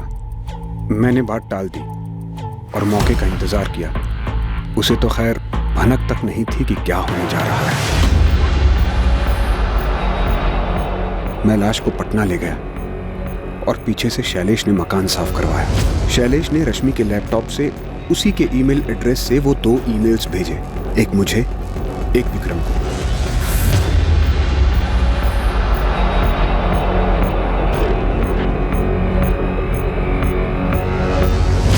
मैंने आप लोगों को सब कुछ सच बता दिया।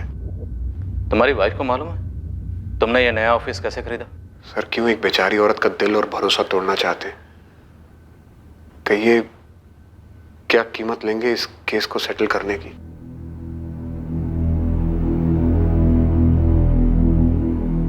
काफी शातिर तरीके से प्लानिंग की थी आशुतोष ने। जब जयदेव अंकल ने कहा था कि लिफाफा छोड़ा एक चिट्ठी और चाबी के साथ, मैंने तब के तब कहा था दीदी के साथ कुछ गलत हुआ होगा। और इन लोगों ने मेरा इस्तेमाल किया, मेरा अपना एम्प्लॉय शैलेश। हाँ, ताकि शक तुम पर जाए। डील तुमने करवाई थी। सर, मुझे लगता है ये जयदेव अंकल शायद पहले से सब कुछ जानते थे। खुशबू, हम तहकीकात कर रहे हैं, लेकिन अभी तक कोई भी ऐसा एविडेंस सामने नहीं आया। अब अगर आशुतोष कोई गेम खेलता है, जयदेव भल्ला का नाम लेता भी है, तब भी सबूत की जरूरत तो पड़ेगी। विक्रम जी, मुझे नहीं लगता कि दीदी ऐसी थी। ये पैसों के पीछे ये गलत है, ये झूठ है ताकि दीदी को विलेन दिखा सके, ये पूरा केस उलझाने के लिए। ये तो मैं भी नहीं मान सकता कि रश्मि स्टिंग ऑपरेशन लोगों को ब्लैकमेल करने के लिए किया करती, चाहे वो प्रकाश सेठ की चूड़ियों की फैक्ट्री या उस लक्ष्मण कॉर्पोरेटर वाला स्टिंग। अगर उसके हाथ में कुछ भी ठोस लगता ना तो सबसे पहले मुझे बताती। पता है, मुझे हमेशा से ये डर था कि एक ना एक दिन दीदी के साथ कुछ बुरा हो सकता है। और एक्सक्यूज मी। हाँ निखिल। खुशबू, मुझे पता चल गया कि रश्मि का असली गुनहगार कौन है। अब तो पूरी दुनिया को पता चल गया है। लेकिन जब उससे बात नहीं हो पा रही थी तो सबसे पहले तुमने मुझे फोन किया था, तो अब क्यों नहीं? Just shut up Nikhil. तुम तो चाहते थे मेरी दीदी को रास्ते से हटाना, किसी और ने हटा दिया। तुमसे ज्यादा खुश कोई और नहीं हुआ होगा। ऐसा नहीं है खुशबू, तुम अभी भी मुझे गलत समझ रही हो। तुम्हारी दीदी से मैंने कभी प्यार भी किया था, सच्चा प्यार। और एक बार दिल से किसी को चाहो ना तो उसके बारे में इतना गलत कभी नहीं सोच सकते हो, कभी नहीं।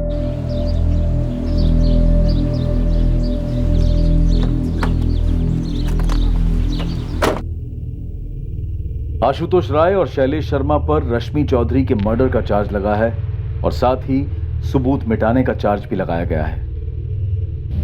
इस बात की तहकीकात चल रही है कि क्या जयदेव भल्ला रश्मि के कत्ल के बारे में जानता था और उसने ये बात पुलिस से छुपाई थी। पैसा लोगों से कुछ भी करवा सकता है, जो कल्पना के बाहर हो, सोच के बाहर हो, वो भी करवा सकता है। और ये बात शायद सच है, लेकिन ये भी सच है कि जुर्म के जरिए हासिल किया गया धन आखिरकार मुजरिम के सुख चैन को खरीद लेता है। जुर्म की प्लानिंग के वक्त, उसे अंजाम देने के बाद, पैसा हाथ लगने के बाद मुजरिम को यह महसूस होता होगा कि उसके जीवन में एक जैकपॉट लग रहा है या लग गया है। लेकिन गलत तरीके से लगा जैकपॉट कभी ना कभी कानून को मुजरिम के दरवाजे तक पहुंचा ही देता है। ये कोई पहला केस नहीं है जहां मर्डर इन्वेस्टिगेशन काफी वक्त तक अनसुलझी रही, जिसका ब्रेक थ्रू पूरे 1 साल बाद मिला और मुजरिम रोशनी में लाए गए। कुछ केसेस में तो और भी समय लगता है, कभी 10 साल तो कभी 20 साल तो कभी उससे भी ज्यादा समय, लेकिन केस हल तो होता ही है। ऐसा क्यों होता है? कर्मा की थ्योरी, नियति का लिखा, या फिर महज एक इत्तेफाक कि मुजरिम पकड़ा ही जाता है। अब मैं अनूप सोनी आपसे विदा लेता हूं, फिर मुलाकात होगी एक और नए केस के साथ। और याद रखें, क्राइम और आपके बीच में सिर्फ इतना फर्क है कि आप कितने सतर्क हैं। सतर्क रहें, सुरक्षित रहें। जय हिंद। इस तरह के और भी एपिसोड देखने के लिए हमारे चैनल को सब्सक्राइब करें और बेल आइकन दबाना ना भूलें।